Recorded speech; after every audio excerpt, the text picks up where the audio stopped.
My daughter reached behind my ear at my wife's memorial dinner and switched off my hearing aid before she introduced me to the developer buying our family land. She smiled while she did it. Like she was helping an old man avoid noise. Like she was being kind. Then she leaned toward her husband and whispered, "By Friday, Dad will be declared incompetent. The Marsh house sells for $11 million, and he will never know what happened until he is already inside Harbor Oaks." She had no idea I had spent 38 years as a court stenographer. I could read lips through glass, across courtrooms, over crying witnesses, behind lawyers who thought covering the microphone meant covering the truth. I sat there with my hearing aids dead, watching her mouth every word. And when my 10-year-old grandson slid a folded dinner program under my plate and whispered, "Grandpa, do not eat the peach pudding. Mom says it makes you agreeable," I understood something so cold it almost stopped my heart. They had not invited me to honor my wife. They had invited me to finish stealing her life's work.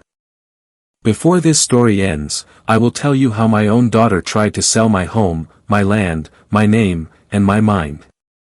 I will tell you why a locked cabinet in my wife's sewing room mattered more than an $11 million contract. And I will tell you how the same hearing aids they thought made me weak became the reason every one of them had to answer in court. My name is Arthur Bellamy. I am 72 years old. I live outside Beaufort, South Carolina, in a low white house facing the marsh. The locals call it Heron House. My wife Miriam hated that name at first. She said it sounded like a bed and breakfast run by a woman who overused lavender soap. Then one winter morning, 22 years after we bought the place, a blue heron landed on the dock during breakfast and stood there like it owned the view. Miriam watched it through the kitchen window and said, "Fine. The bird has better timing than I do." After that, she called it Heron House too. The property was not just a house.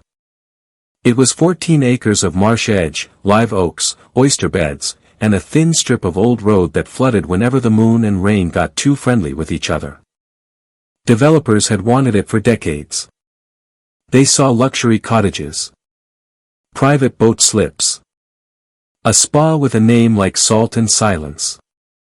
Miriam saw schoolchildren measuring water quality with plastic tubes. She saw old women teaching basket weaving under the oaks. She saw veterans sitting on the dock at dawn with coffee and no pressure to talk. She saw a place that did not have to become richer to become more valuable. That was my wife. She could look at land and see duty. I could look at a sentence and hear the lie hiding under it. That was my work. For 38 years I sat in courtrooms with my stenograph machine in front of me, recording every word other people tried to survive. Murder trials. Estate wars. Divorces where nobody loved anybody enough to stop counting furniture. Probate hearings where children spoke about their parents like assets with pulse. After a while, you learn that language has fingerprints. Honest people answer the question asked. Guilty people answer the question they wish you had asked. Scared people repeat details that do not matter. And greedy people always find a way to make their hunger sound practical. My daughter Caroline inherited Miriam's cheekbones and none of her mercy. That is a harsh thing to say about your child. It took me 72 years to become old enough to say it without flinching. Caroline was 46 then. A senior partner at a real estate law firm in Charleston. Sharp suits. Sharp voice. Sharp little smile that made people feel they were already behind before the meeting started. Her husband, Preston Vale, was worse because he tried to seem softer. Men like Preston are dangerous in a different way. They do not push. They place things in front of you until your path becomes narrow. A brochure. A deadline. A concern. A doctor's note. A signature page. Then they say they are only helping you walk. For years I missed it. Miriam did not. She saw Caroline clearly near the end. Cancer made Miriam thin, but it never made her foolish. 3 months before she died, I found her in the sewing room with a stack of maps, trust papers, and old photographs spread across the cutting table. She closed the folder too quickly when I stepped in. That should have told me something.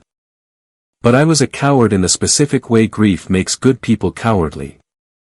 I wanted to believe the worst thing in the house was the cancer. I did not want to believe Miriam was also protecting me from our daughter. Anything I should know? I asked. She looked at me with those calm gray eyes that had survived 3 decades of school boards, hurricanes, and my inability to find the mustard when it sat in front of me.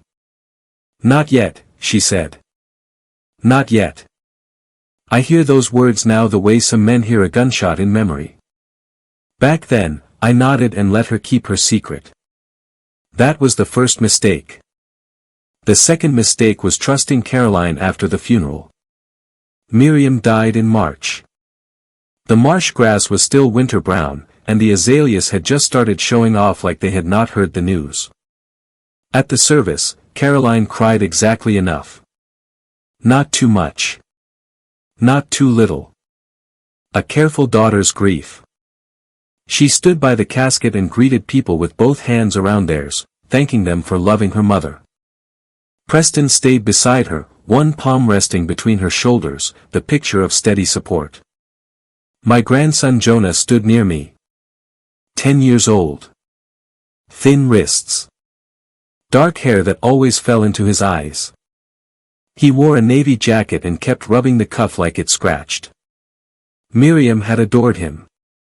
She said Jonah noticed quiet things. A bird in a gutter. A crack in a plate. A person lying badly. I did not know then how much that would matter. After the funeral, Caroline began visiting more. At first I thought it was love. A daughter checking on her widowed father. She brought soups I did not want. Organized medication I did not need organized. Asked if I remembered where I kept the insurance folder. Asked twice whether the stairs felt safe. Asked 3 times whether I had ever left the stove on. All small questions. All wearing concern like a clean coat. Then came the hearing aids. I had worn them for 4 years. Not because I was helpless. Because courtrooms and age had taken a little from me, and I was not vain enough to pretend otherwise. Miriam used to tease me about them. Arthur, she would say, you spent your life taking down words. Now you finally need machinery to survive mine. The devices were expensive. Smart. Connected to my phone. They could adjust for crowds, record short samples for the audiologist, and locate themselves if misplaced. That last feature mattered later. At the time, it was just another piece of technology Miriam insisted I buy because she said pretending to hear is how men become useless in restaurants. Caroline hated them. Not openly. Never openly. She would say, Dad, are those too loud? Or, maybe take them out for a bit. You look overwhelmed. Or, the background noise is probably making you anxious. That was her favorite word for me after Miriam died. Anxious. Not grieving. Not angry. Anxious. An anxious man can be managed. A grieving man can be respected. She knew the difference. 6 weeks after the funeral, she brought a folder to Sunday dinner. Preston carried a bottle of wine he did not open. Jonah trailed behind them holding a small plastic dinosaur in one hand and a book in the other. I made shrimp and grits. Miriam's recipe. Too much butter. Not enough apology. Caroline barely ate. Preston complimented everything twice, which meant he wanted something. Finally Caroline set her fork down. Dad, we need to talk about the property. There it was. Not how are you sleeping. Not do you miss her today. The property. I leaned back. What about it? She glanced at Preston. He did his soft voice. Arthur, Heron House is a lot to maintain. So is a marriage, I said. People still try. Caroline gave a tight smile. Nobody is attacking your memories. That sentence told me she had prepared for me to use memory as resistance. I should have paid closer attention. She opened the folder. Inside were glossy renderings of my land transformed into a luxury coastal retreat. Glass cottages on stilts. A boardwalk lit with tasteful little lamps. A restaurant facing the marsh. A spa. Of course there was a spa. Marshgate Reserve, Preston said, as if he had personally invented wetlands. I did not touch the papers. What is this? A serious offer, Caroline said. $11 million. I looked at her. She held my eyes with attorney calm. It is more than fair. The developer is prepared to move fast. Miriam put the land in conservation planning. She started the process, Caroline said. She did not finish it. She wanted the land protected. She wanted you protected too. There it was again. Concern used as a crowbar. Preston leaned forward. Arthur, with that money, you could move into a secure senior community. Full support. Medical staff. Social activities. No storms, no stairs, no isolation. Jonah looked up from his dinosaur. Grandpa likes storms. The room went still. Caroline turned toward him. Jonah, adults are talking. He looked back down fast. Too fast. I noticed that. Not enough, but I noticed. How much would this senior community cost? I asked. Caroline slid another brochure forward. Harbor Oaks. Blue water on the cover. White chairs. Old people smiling in that stock photo way where nobody has knees or regrets. $12,000 a month for the memory support wing, Preston said. Memory support. Caroline touched my wrist. Only as a precaution. I pulled my hand back. My memory is fine. Dad, she said softly, you forgot Jonah's birthday card last week. No. I left it on the hall table because you arrived 40 minutes early. Her face did not change. That was the frightening thing. A normal daughter might laugh, apologize, or argue. Caroline simply absorbed the correction and moved on. Little things add up, she said. I looked at Preston. He looked at his wine glass. I looked at Jonah. He was staring at the peach pudding Caroline had brought for dessert. He looked afraid of it. That should have been the moment. It almost was. But I was still playing father. Fathers make excuses for children long after the evidence gets tired. I will think about it, I said. Caroline's jaw moved once. She wanted yes. She got not yet. People like my daughter do not handle not yet well. 2 weeks later came the memorial dinner. The Miriam Bellamy Marsh Education Fund had existed for 9 years. Miriam started it after a storm tore through the county and left half the school library soaked. At first it was small. Field trip buses. Science kits. Scholarships for local kids whose parents worked too many jobs to fill out all the right forms. By the time she died, the fund had real donors, a board, and enough community trust that people wrote checks without needing to be flattered first. Caroline had joined the board during Miriam's final illness. She said it was to help. I later learned help is a word with 1,000 dark rooms inside it. The dinner was held at the old Customs Hall downtown. High ceilings. White columns. Candles on every table. Miriam would have hated the flower budget. Caroline wore black silk and pearl earrings that had belonged to her mother. I noticed that immediately.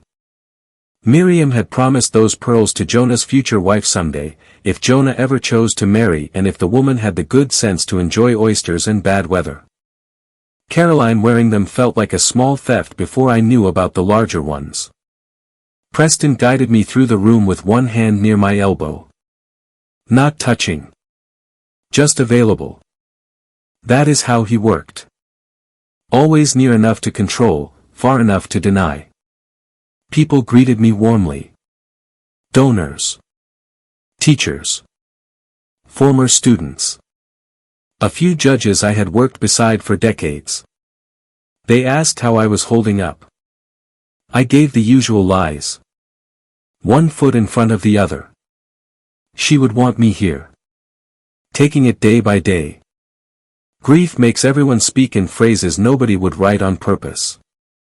At 7:15, Caroline brought me to a private table near the stage. A man stood there in a gray suit with silver hair and a handshake that felt practiced on investors. "Dad, this is Elias Trent," she said.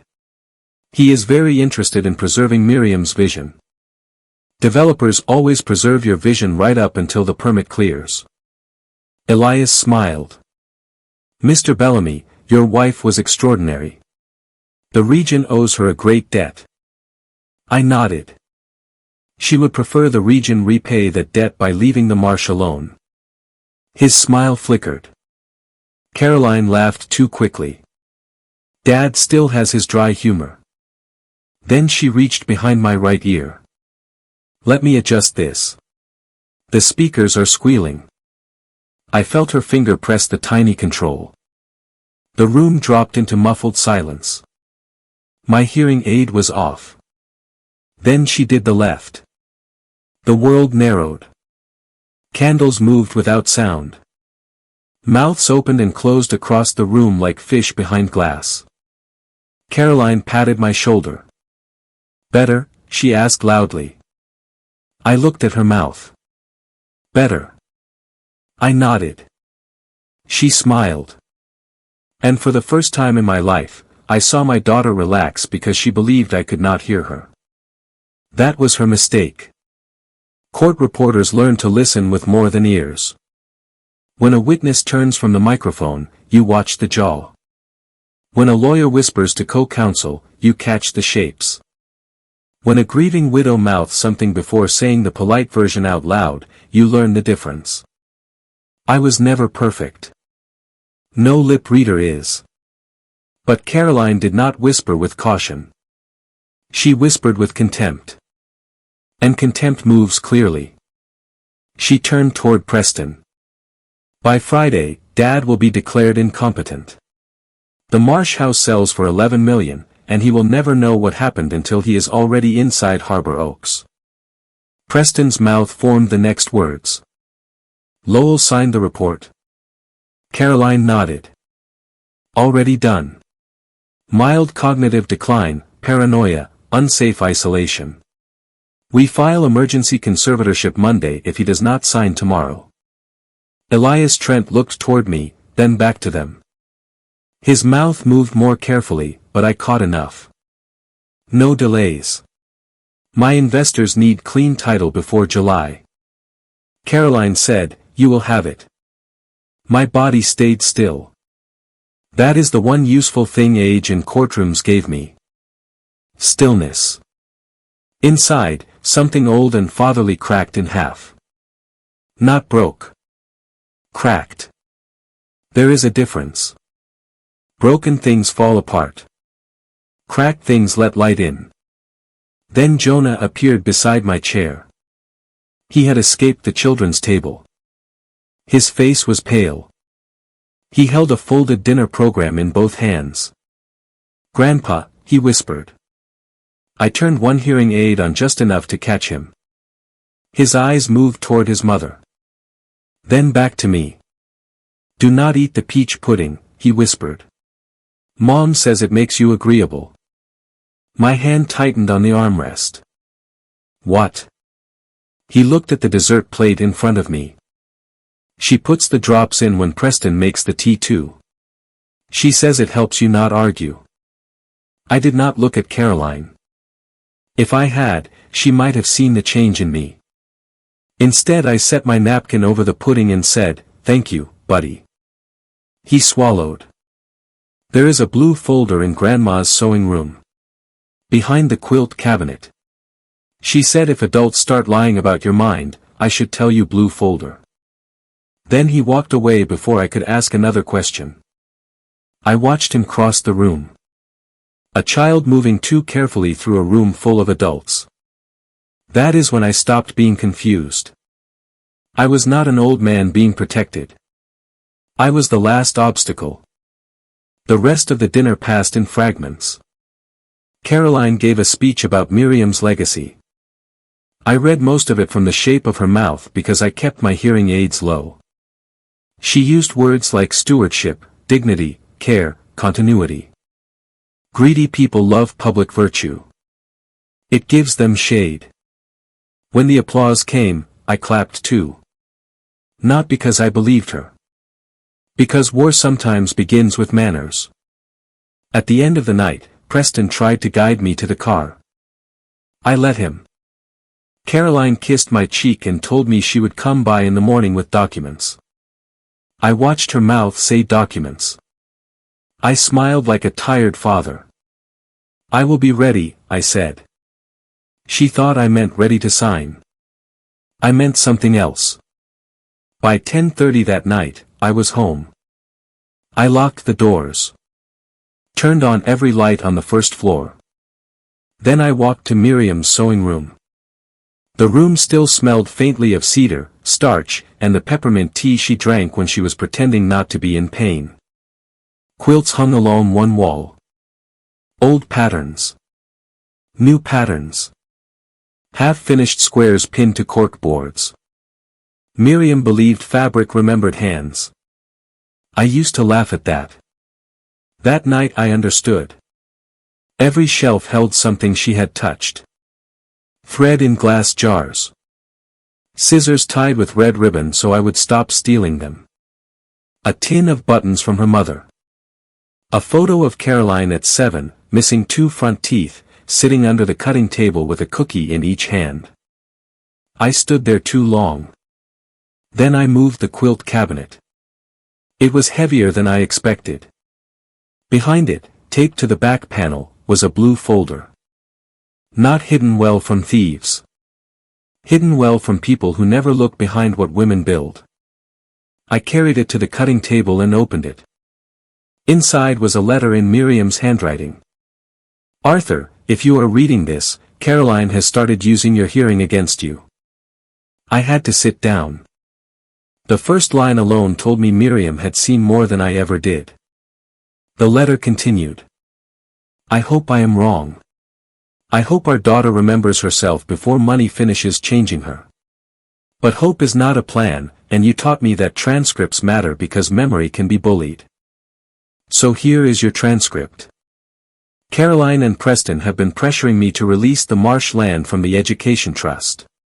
Preston has private debt tied to a failed resort project.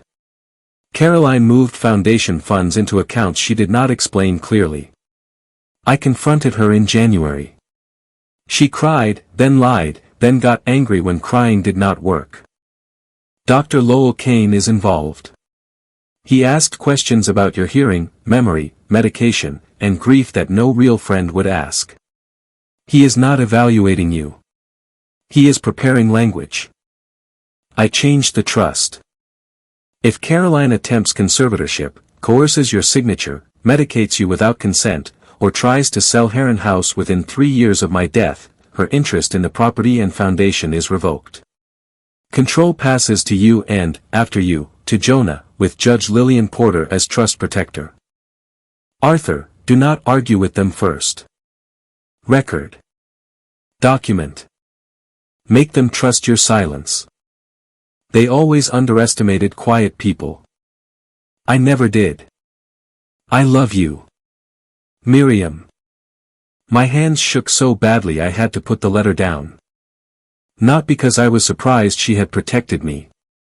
Because she had known how ugly it might become and still carried it alone while dying. The folder held more. Copies of trust amendments.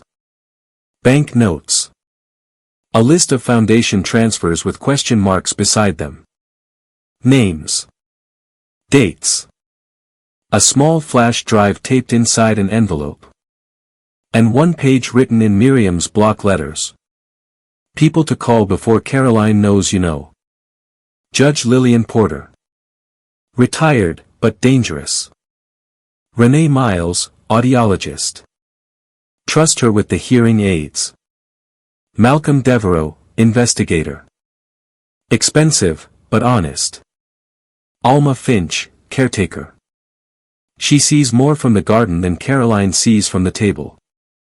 At the bottom was one more line. Do not eat anything Caroline brings if it tastes like peaches. That should not have made me laugh. It did. Not a happy laugh.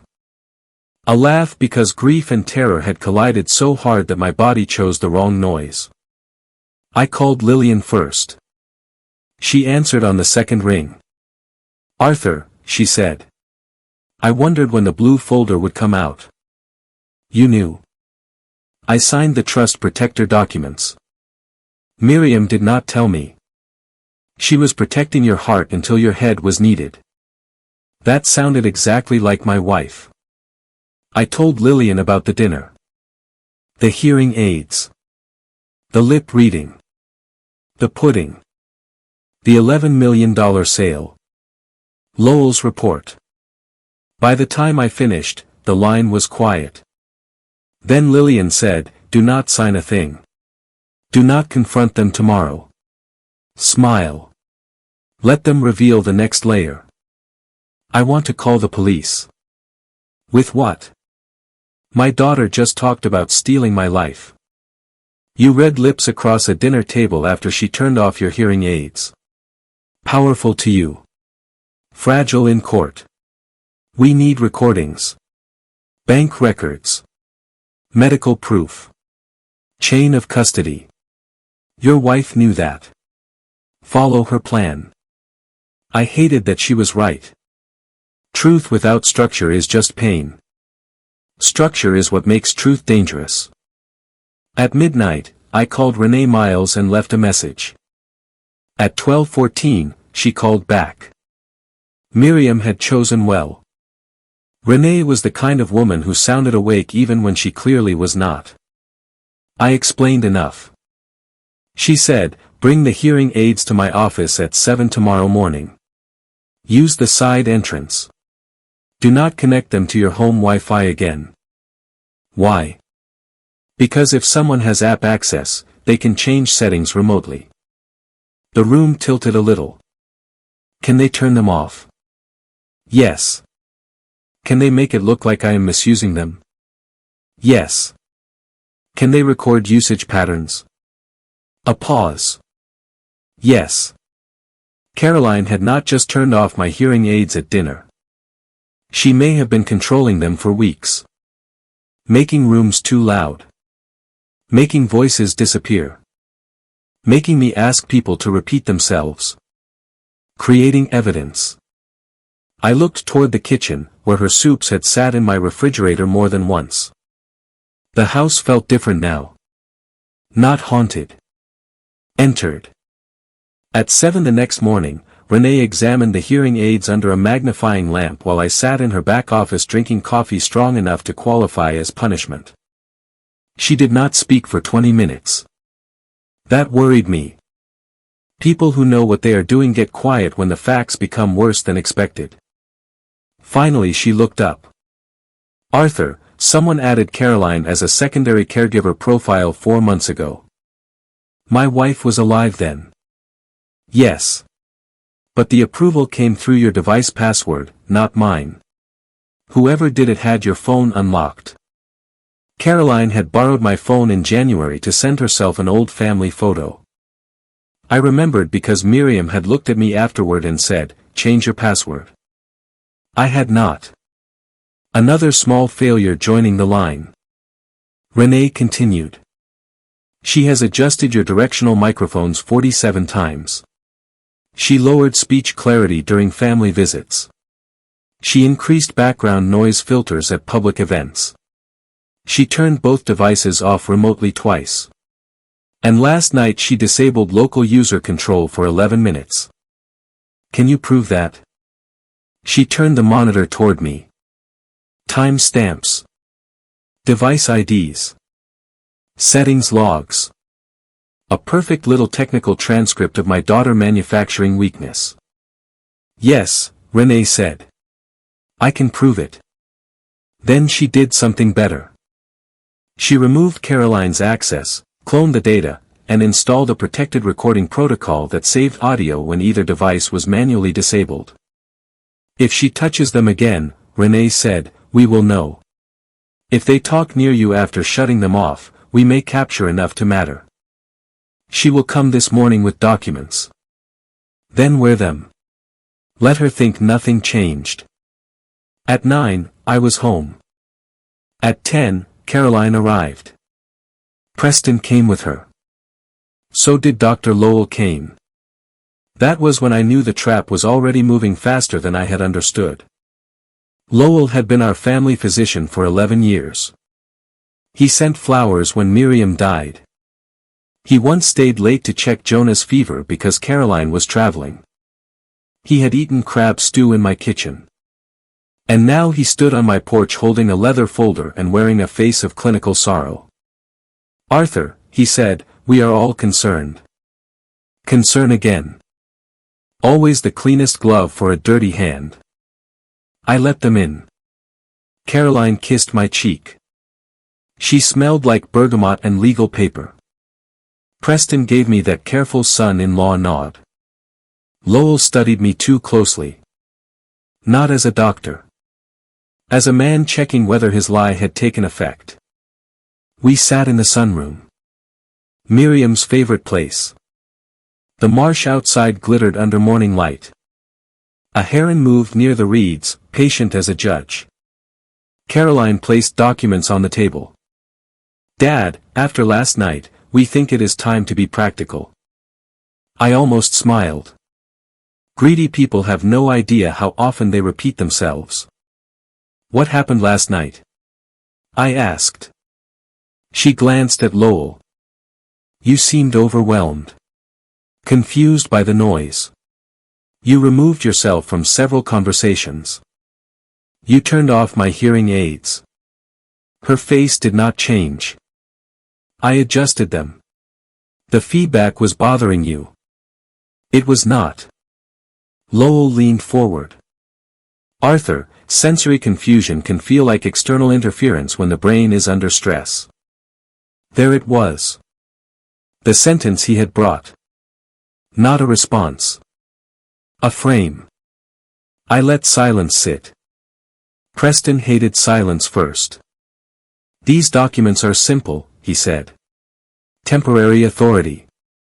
Caroline can help with transactions, medical coordination, and the sale process if you choose to move forward. The sale process. No one is forcing anything, Caroline said. Her mouth made the word forcing too cleanly. Like she had practiced not sounding like she meant it. I looked at the first page. Durable power of attorney. Healthcare proxy. Capacity review consent. Residential transition authorization. 4 doors. All opening in one direction. I need time, I said. Lowell sighed softly. Time can be helpful. It can also increase risk. What risk?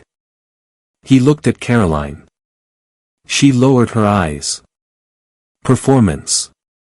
Then Lowell said, you may not recognize the changes in yourself. That is common. Your daughter has observed memory lapses, irritability, possible paranoid interpretation, and difficulty processing complex financial matters. I nodded slowly. Did you examine me? I have known you for years. That is not an examination. His smile tightened. No. But it gives context.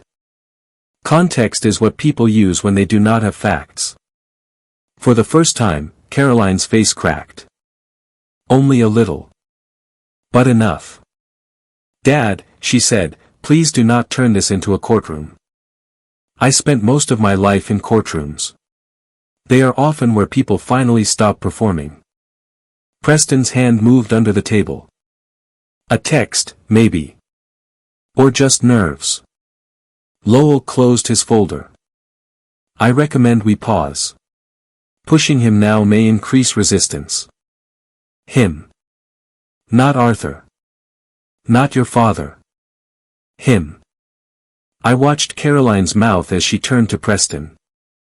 The hearing aids were still on, but she believed my attention was gone. She whispered, "Tonight. We do it tonight if he does not sign." Preston whispered back, "Harbor Oaks has the intake ready." The hearing aids recorded everything. I offered them coffee. They declined. When they left, Caroline squeezed my arm. "We love you, Dad." I looked at her hand until she removed it. After the car pulled away, I called Lillian. "I have the first recording," I said. She exhaled. "Good. Now we begin." By noon, Lillian had pulled in Malcolm Devereaux. He arrived at Heron House in an old green pickup, wearing khakis, a linen shirt, and a face that looked like it had been disappointed by human beings for a living. He was 64. Former state investigator. Now private. Miriam's note had called him expensive but honest. She should have added quiet. Malcolm said almost nothing while I played the hearing aid recording, showed him the trust papers, and gave him the dinner program Jonah had slipped under my plate. He listened once. Then again. Then he wrote 4 words on a yellow pad. Money. Medical. Property. Child. He tapped the pen beside each word. "Those are your pressure points." I waited. He continued. "Money tells us why. Medical tells us how. Property tells us what. Child tells us what they will use if cornered." The old courtroom part of me respected the clarity. The father part of me wanted to break something. "Can you find the money?" "I can find enough to make people nervous." "Can you protect Jonah?" He looked at me then. Really looked. "That depends on how far Caroline has already gone." That was the first time I felt actual fear for the boy. Not worry. Fear. Miriam had trusted Jonah with the phrase blue folder. Caroline had used peach drops in my food. If Jonah knew one secret, he might know more. Children become dangerous to adults when they remember too clearly. That afternoon, Malcolm began pulling threads. Foundation filings. Property records. Developer agreements. Lowell's disciplinary history. Harbor Oaks ownership. Preston's failed resort venture. Caroline's access to Miriam's fund. Lillian filed a quiet notice with the trust court, nothing dramatic, just enough to prevent any sale from moving without her signature as trust protector. Renee prepared an affidavit on the hearing aid manipulation. I installed cameras with Alma Finch. Alma was our part-time caretaker, gardener, unofficial weather prophet, and the only person Miriam trusted to prune roses without starting an argument. She was 69 and moved like someone who had been carrying other people's secrets in both hands for decades. When I told her a small part of what was happening, she nodded.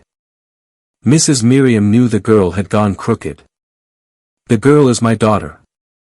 Both can be true. That shut me up.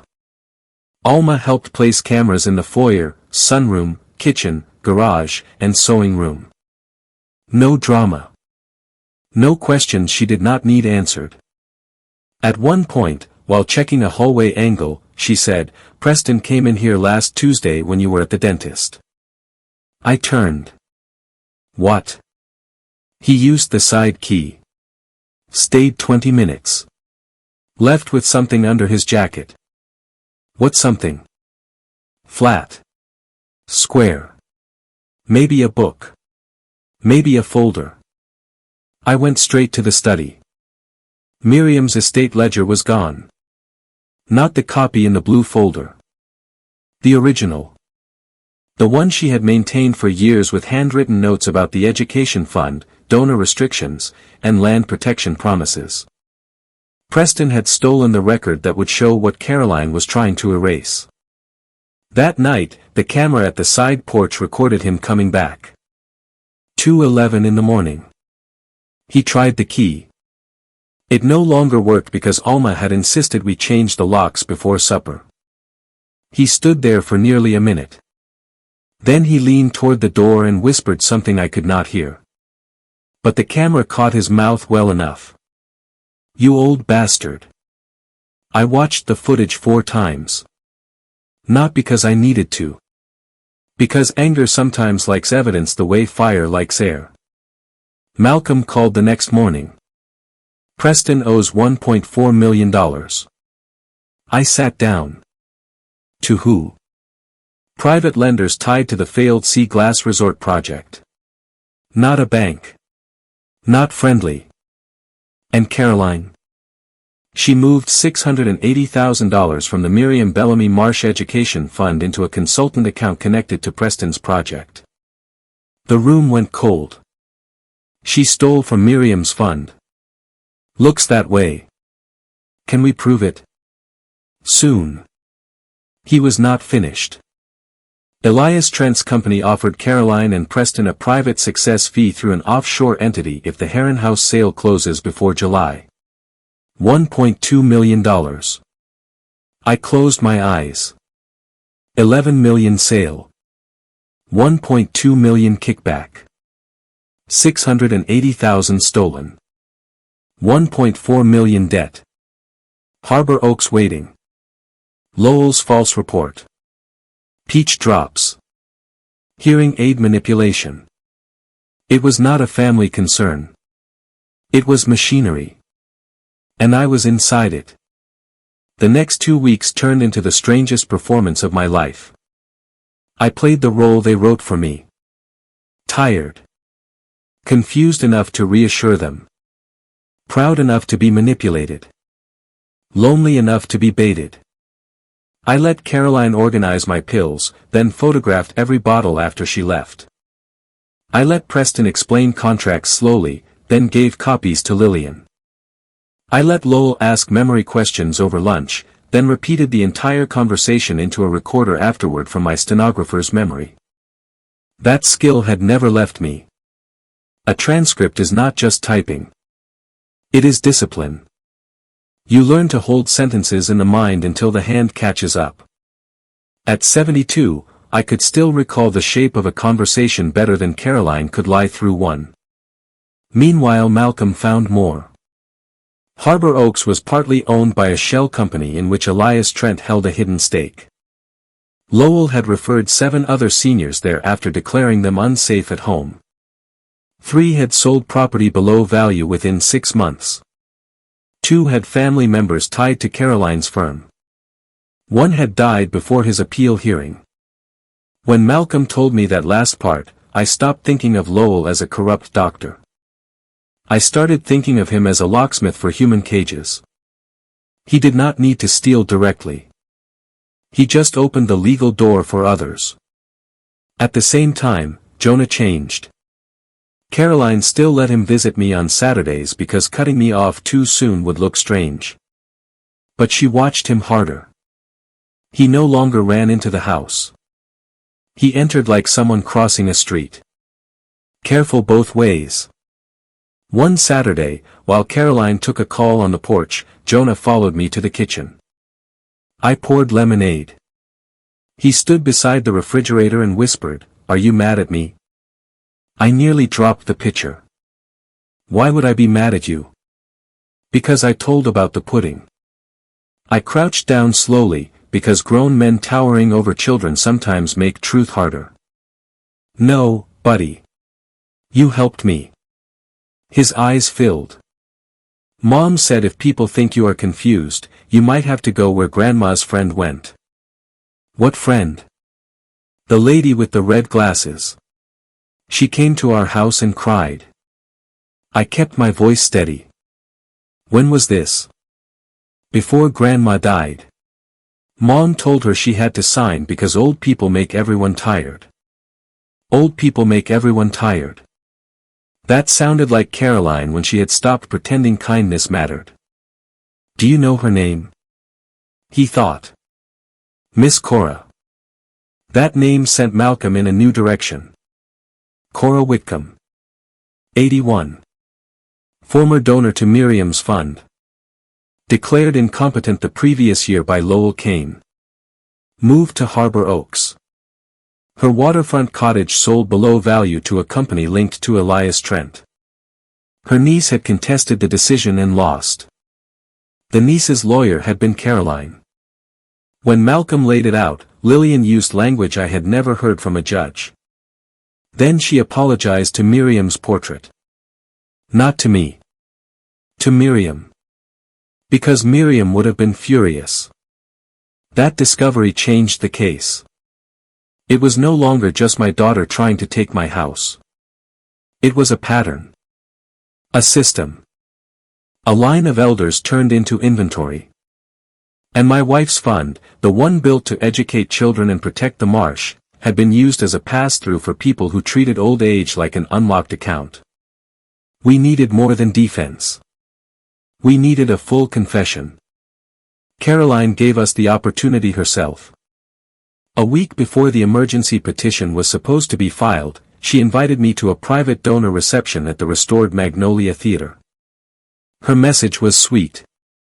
Too sweet. Dad, I know things have been tense. Elias wants to make a public pledge in Mom's honor. Please come. It would mean a lot if we looked united. United. That word told me everything. She needed me visible. Smiling. Old. Manageable. She needed donors to see a happy father beside the daughter who was about to take control. Lillian said, go. Malcolm said, go Wired. Renee said, wear the hearing aids. Let her touch them if she wants. Alma said, do not eat nothing peach. That last advice felt the most practical. The reception began at 7. I wore my charcoal suit, Miriam's favorite tie, and a tiny recorder sewn into the inner seam by Alma, who claimed every woman who had ever hemmed church pants knew more about covert work than the federal government. The theater glowed gold inside. Restored balconies. Velvet curtains. A stage framed by carved plaster. Miriam had once brought a whole class there to hear a cellist and cried because half the children had never seen a live performance before. Caroline turned that memory into an investment event. That was her gift. She could turn anything sacred into leverage and still call it stewardship. I saw Elias Trent near the bar. Preston beside him. Lowell by the donor wall. Harbor Oaks director Felicity Grant stood with them, wearing cream silk and a necklace that looked like gilt had paid retail. Caroline found me before I crossed the lobby. Dad, you came. I said I would. She studied my face. Then my ears. Are your hearing aids comfortable tonight? Fine. Let me check. I turned my head. Let her. Her finger pressed the right control. Then the left. The room dropped into muffled vibration. But the recording protocol woke instantly. I felt a tiny pulse against my phone in my pocket. Renee had done her work. Caroline smiled. Better? I nodded. She walked me toward the side corridor. Elias wants a quick private hello before his remarks. Of course he did. The private room behind the stage smelled of dust, old wood, and expensive cologne. Elias stood near a table with Caroline, Preston, Lowell, and Felicity. No Jonah. Good. I had insisted he not attend. Caroline complained but allowed it because she needed me more than she needed the boy that night.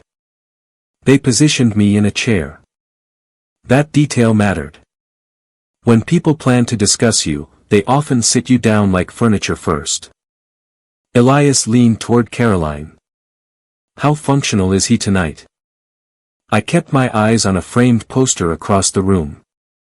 Caroline whispered, enough to stand beside me. Not enough to interfere. Preston said, the emergency filing goes Monday. Lowell's report says decline accelerated after Miriam's death. Lowell added, grief-related deterioration. Sensory impairment. Paranoid fixation on property. It reads clean. Felicity said, Harbor Oaks can accept him Tuesday. Memory Wing has private rooms. Once admitted, outside communication requires family authorization during stabilization. Stabilization. A beautiful word for silence. Elias asked, and the trust protector? Caroline's mouth tightened. Lillian Porter is old, but not stupid. We need Dad's signature before she has standing to interfere. Preston said, or we create the medical emergency. The room went still. Even through the muted hearing aids, I felt that sentence land. Caroline looked at him. Not here. Preston's mouth barely moved. Then tomorrow. A fall. Too much confusion. We already have intake. Lowell said, if he becomes combative, sedation is medically justifiable. My hands remained folded. My pulse beat so hard in my throat I wondered if they could see it. Elias stepped closer to me. For a second I thought he suspected. Then he waved a hand in front of my face like I was a dull animal. Arthur. I looked up slowly. Yes. He smiled at the others. Fine. Use him for the pledge. Then finish this. Use him. They always reveal themselves eventually. Not because they are careless. Because contempt wants an audience. At 8:15, Caroline guided me on stage. The room applauded. I stood beside her under lights bright enough to erase wrinkles and truth with equal effort. She spoke about Miriam. About legacy. About protecting vulnerable people. That line almost made me laugh. Then Elias announced a future $11 million partnership to expand Miriam Bellamy's coastal vision. The donors clapped politely because rich people often applaud before they understand what they are funding. Caroline turned to me. Dad, would you like to say a few words? She expected a sweet old widower. Maybe a cracked voice. Maybe a memory. Something useful. I stepped to the microphone. Turned my hearing aids back on manually. The room rushed into sound. Gasps. Chair legs. A cough in the balcony. Caroline's sharp inhale behind me. I looked out at the room. My wife Miriam believed every public promise should survive private greed. A stir moved through the audience. Caroline took one step toward me. I lifted one hand. Not to stop her. To ask the sound technician to play the file Malcolm had delivered earlier. He was in the booth. Former bailiff. Old friend. Very tired of rich people. The speakers crackled. Then Caroline's own voice filled the theater. By Friday, Dad will be declared incompetent. The Marsh House sells for $11 million, and he will never know what happened until he is already inside Harbor Oaks. The room froze. Caroline's face emptied. Preston moved toward the side exit. Malcolm stepped into the aisle before he got there. The recording continued. Lowell's voice from the private room. Grief-related deterioration. Sensory impairment. Paranoid fixation on property. It reads clean. Then Preston. Or we create the medical emergency. Then Felicity. Once admitted, outside communication requires family authorization during stabilization. By the time Elias's voice said, use him for the pledge. Then finish this, the theater was no longer a reception. It was a courtroom without a judge. I turned back to the microphone. My daughter turned off my hearing aids tonight. She forgot I spent 38 years reading lips for the record. No one spoke. Not even Caroline. I looked at her. Caroline, you wanted unity. Here it is.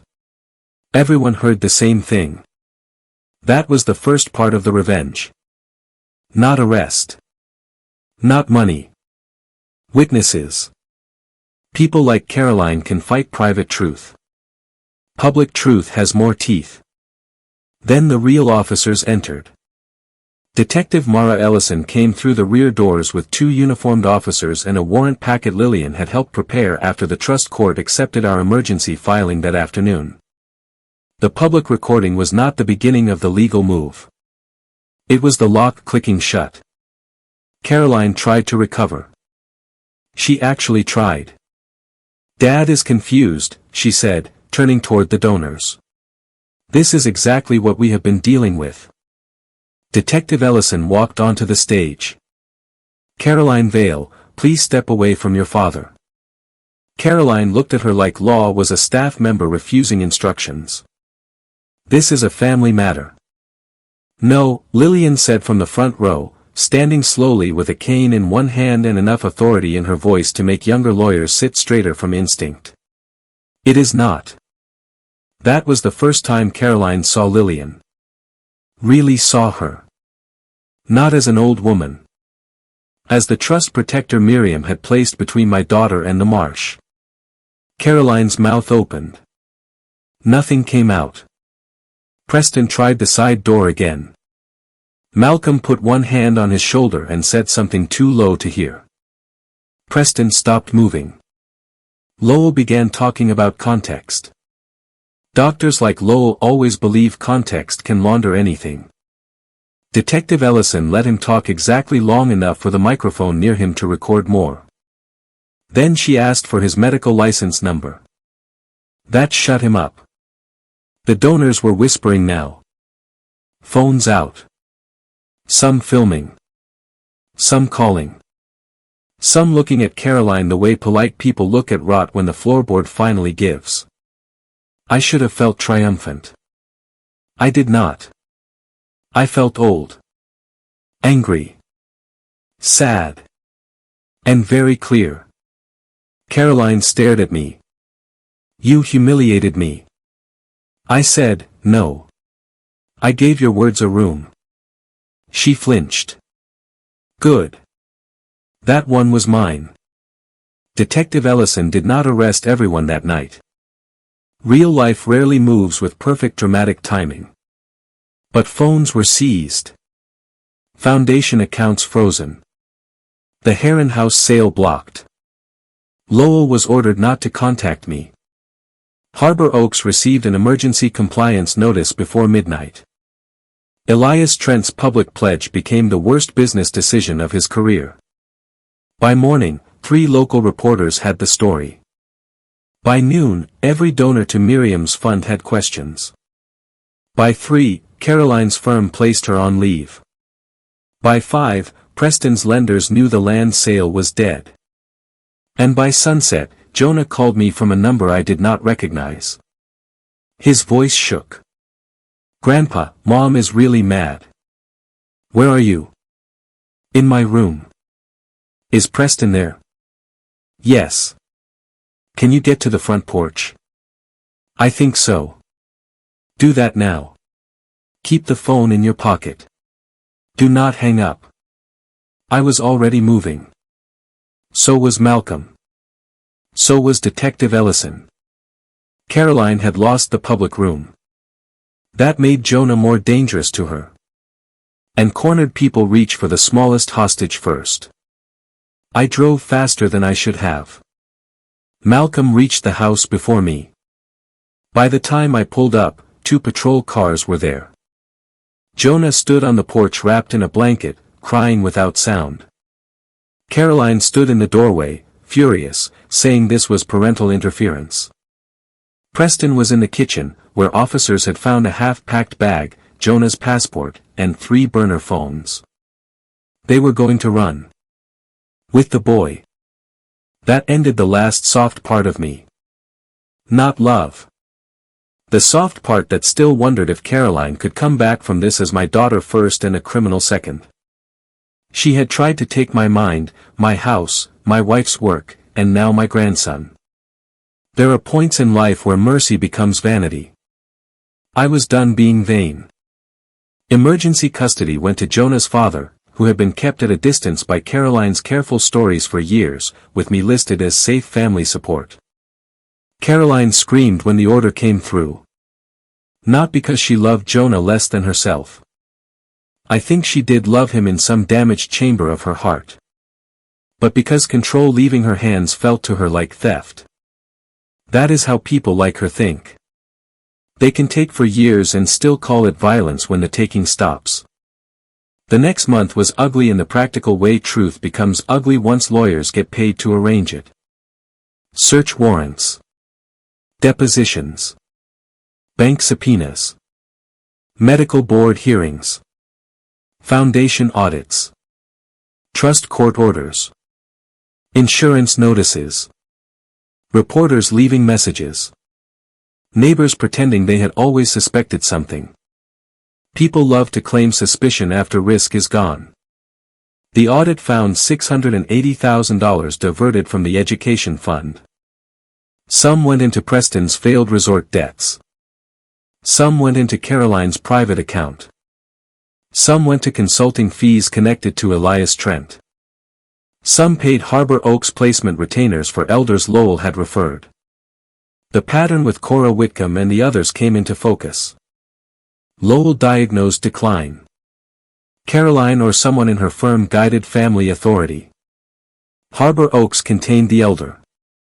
Property sold under pressure. Elias or connected buyers acquired undervalued land. Preston helped move private fees through shell consulting agreements. It was not one crime. It was a harvest. Old people. Grief. Hearing loss. Memory fear. Adult children with debts.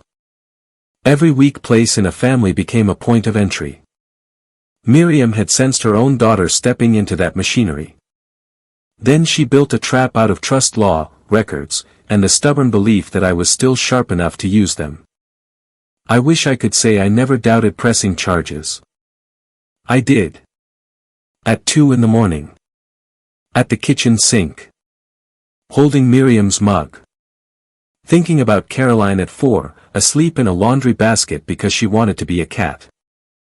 Thinking about Caroline at 9, crying because a classmate called her bossy. Thinking about Caroline at 17, winning debate finals while Miriam whispered, God help anyone who marries that argument. The mind is cruel. It gives you the child when you need to face the adult. Lillian understood. She came over one afternoon with a stack of filings and a pecan pie she claimed not to have made. Arthur, she said, loving who she was does not require protecting what she became. I looked at the marsh. What if Miriam would have wanted me to save her? Lillian gave me a long look. Miriam already tried. This is what happened after saving failed. That ended the argument. Caroline was arrested in September. Preston first. Then Lowell. Then Felicity. Elias Trent fought longer because men with more money mistake delay for innocence. But delay is not innocence. It is just a nicer room to wait in. Caroline's arraignment was the first time I saw her in person after Jonah was removed. She wore navy. No pearls. Her hair was perfect. Her face was not. When she saw me across the courtroom, she mouthed 2 words. Help me. I read them clearly. The old father in me moved. Of course it did. Love does not die cleanly because betrayal arrives with documents. But then Jonah's small hand found mine.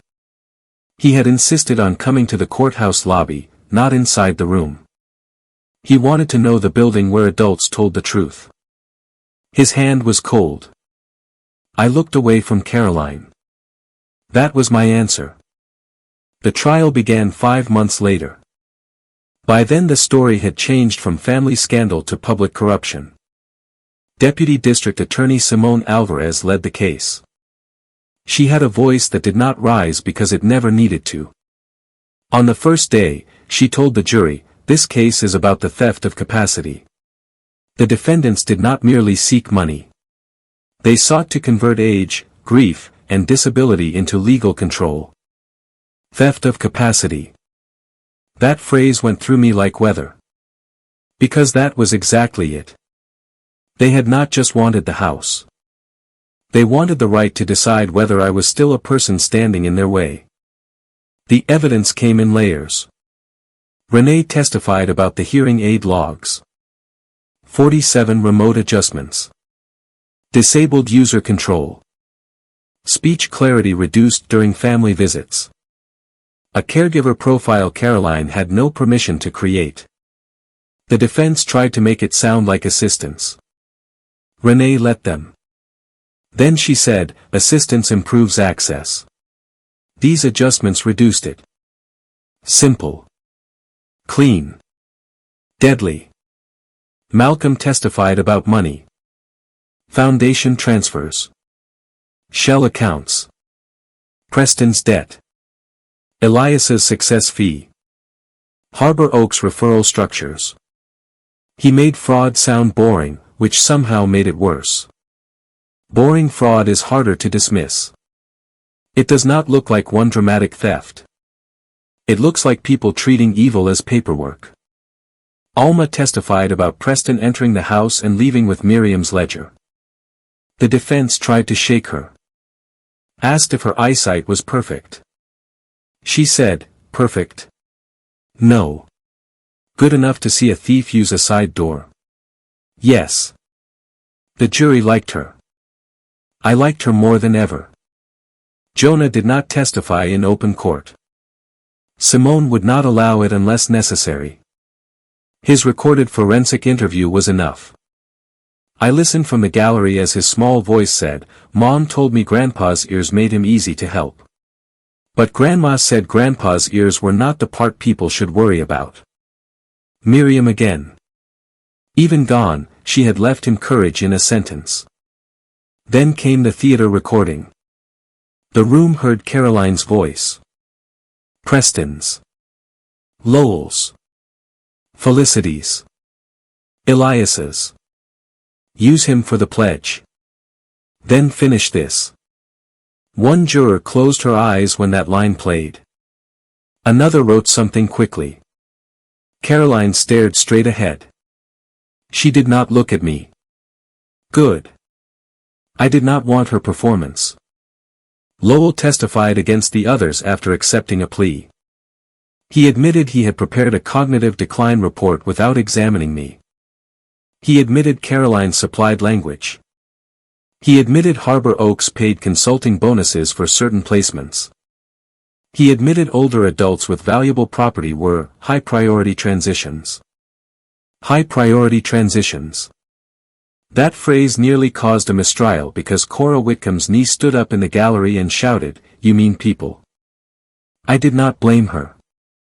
Neither did half the room. When it was my turn to testify, I thought I would feel strong. I did not. I felt every year. Every dinner. Every missed warning.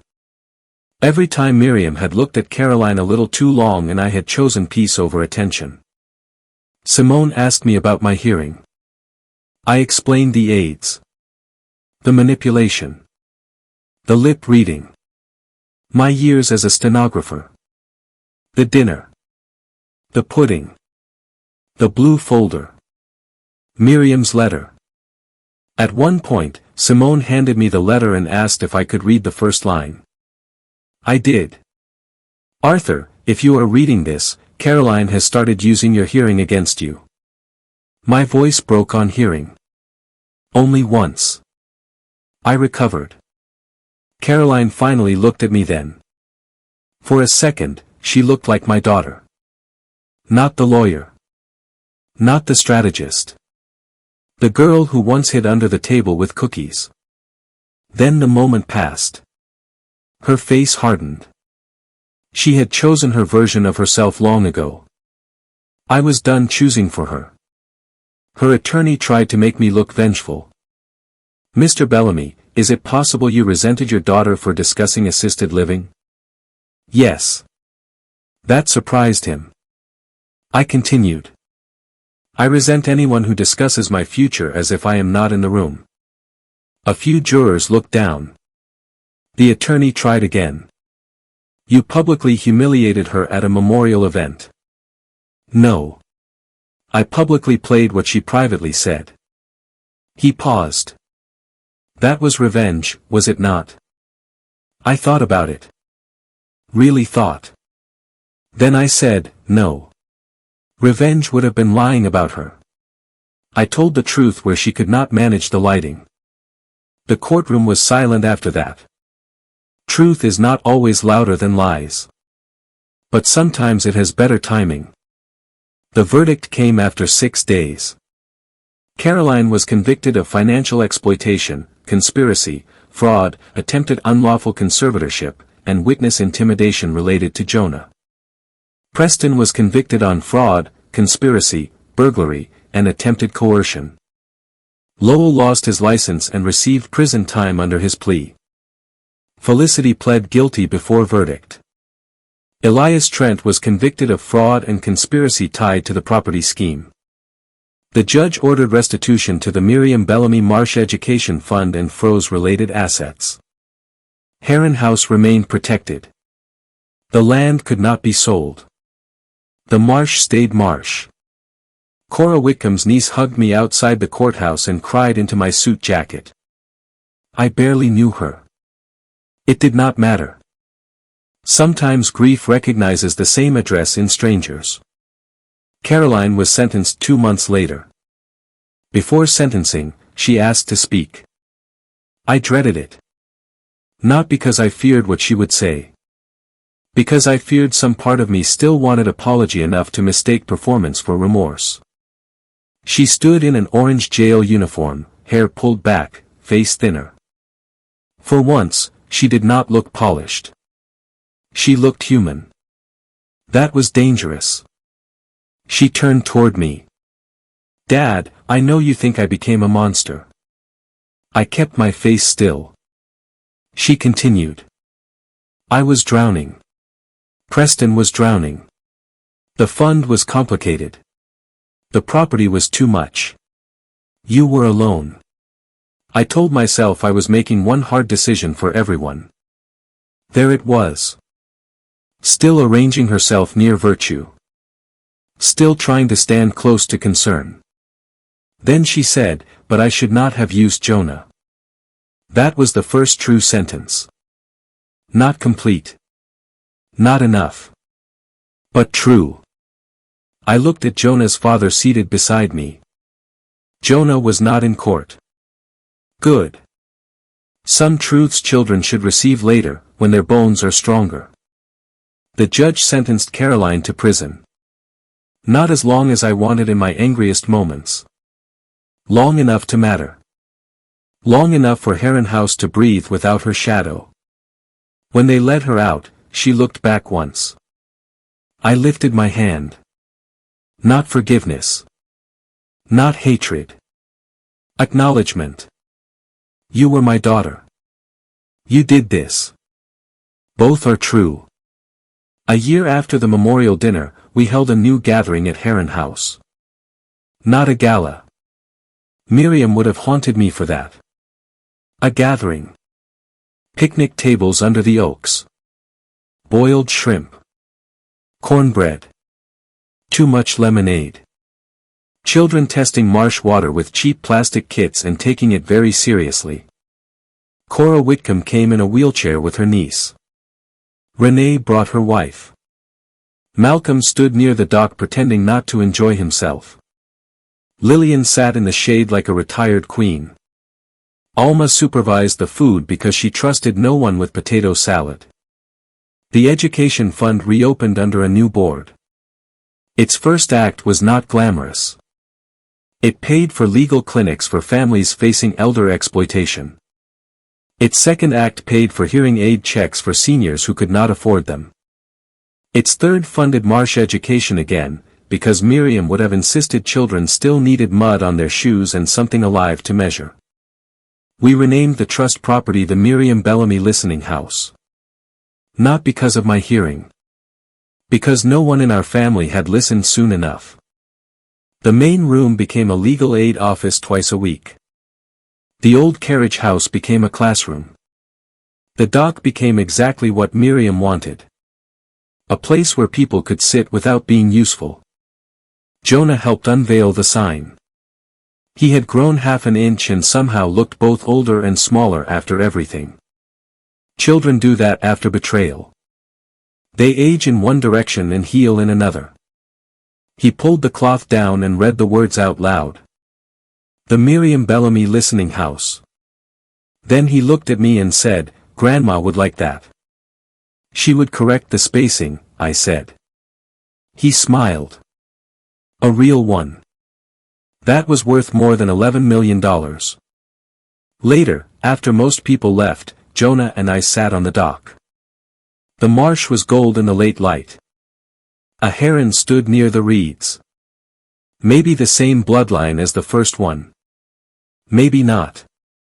Birds do not care about symbolism. That is why they are good at it. Jonah kicked his heels gently against the wood.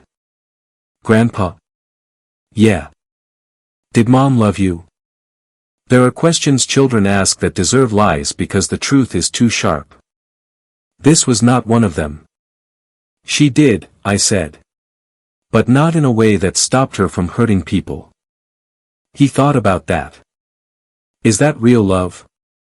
I do not know. He looked at the water. I think Grandma's kind was better. So do I. He leaned against my shoulder. My hearing aids were on. I could hear the water touching the dock. The grass moving. A distant boat. Jonah breathing. For months I had thought the story was about what my daughter tried to take from me. My house. My money. My mind. My wife's land. But sitting there, I understood the deeper theft. She had tried to decide what parts of my life still counted. Age did not make me less real. Grief did not make me available. Hearing loss did not make me incompetent. Trust did not make me stupid. And silence did not mean I had not heard. That is the lesson I keep. Some people mistake quiet for weakness because they have never been in a courtroom when the transcript is read back. They forget every whisper can become a record. They forget the old man at the table may have spent a lifetime learning how lies move across a mouth. They forget that the dead sometimes leave better instructions than the living expect. And they forget that a child brave enough to say "do not eat the peach pudding" can save more than one life. This story began when my daughter turned off my hearing aids. She thought she was creating silence. She was wrong. She created a record. And once the record existed, the truth did what truth does when it finally gets a room. It spoke. Extended scene pack for pacing and retention. The night after the first court hearing, I found myself in Miriam's sewing room again. Not because I needed another document. Because some rooms become safer after they prove they were honest with you. The blue folder sat on the cutting table. The flash drive was already copied. The trust papers were already with Lillian. Still I kept opening and closing the folder like a man checking a pulse. On the wall above the thread cabinet, Miriam had pinned a square of unfinished quilt. Blue fabric. Green strips. A thin line of gold stitched through the middle. For years I had looked at her quilts and seen color. That night I saw structure. Small pieces arranged so carefully that distance turned them into meaning. Evidence was the same. One hearing aid log was strange. One pudding warning was frightening. One stolen ledger was suspicious. One doctor with a bad report was ugly. But placed together, they formed the shape of a crime. I touched the gold thread and thought of all the times Miriam had tried to tell me that women hide intelligence in work men call decoration. I had smiled when she said it. Now her decoration had become map, shield, and testimony. On the floor beside the cabinet, I found one more box I had missed. A small cedar box tied with gray ribbon. Inside were index cards. Dozens of them. Each had a name. Cora Whitcomb. Eldon Pierce. Ruthie Bell. Samuel Klein. Nadine Price. Under each name Miriam had written dates, property descriptions, doctor referrals, and family contacts. Not full proof. Not yet. But suspicion, organized. My wife had been building a list. She had not only worried about me. She had worried about a whole pattern before any of us had the nerve to name it. I called Lillian even though it was nearly 11. She answered with, "Tell me it is not worse." "It is wider," I said. That was the better word. Worse would have been one deeper wound. Wider meant more people had been standing in the dark. The next morning, Malcolm came to the house and read the index cards without speaking. When he finished, he set them down carefully. "Your wife was doing preliminary victim mapping." "She was a school principal," I said. "Good principals are investigators with bulletin boards." That sounded like Miriam too. He copied the cards and started calling names. Some people had moved. Some had died. Some relatives did not want to talk because shame had made them loyal to silence. But a few answered. The first was Cora's niece, Bethany. She came to Heron House 2 days later carrying a canvas bag full of papers and a face full of exhaustion. She was 52, a nurse, and angry in the way only practical women become angry after years of being called emotional by fools. She sat at my kitchen table and said, "They told me Aunt Cora was declining. They told me she was paranoid about her cottage. They told me she imagined people moving papers. Then the cottage sold and everyone stopped pretending she imagined that part." Her hands shook when she showed us the documents. Lowell's report. Harbor Oaks intake. Caroline's legal correspondence. A property sale to a company tied to Elias Trent. The pattern was so close to mine that even Lillian went quiet. Bethany looked at me and said, "I thought I failed her alone." I knew that sentence. Different facts. Same wound. "You did not fail her alone," I said. That did not comfort her. It was not meant to. Comfort comes later, if it comes at all. First you need the shape of what happened. Then came Eldon Pierce's nephew. Then Ruthie Bell's son. Then Samuel Klein's neighbor, who had kept a folder because, in her words, "I never liked that smooth doctor." Miriam's index cards became a second case inside the first. A wider net. A stronger motive. A pattern that made Caroline's defense harder. She could maybe claim concern for one father. She could not claim pure concern across 5 elders whose property somehow passed near the same hands. That was when Simone Alvarez agreed to join early.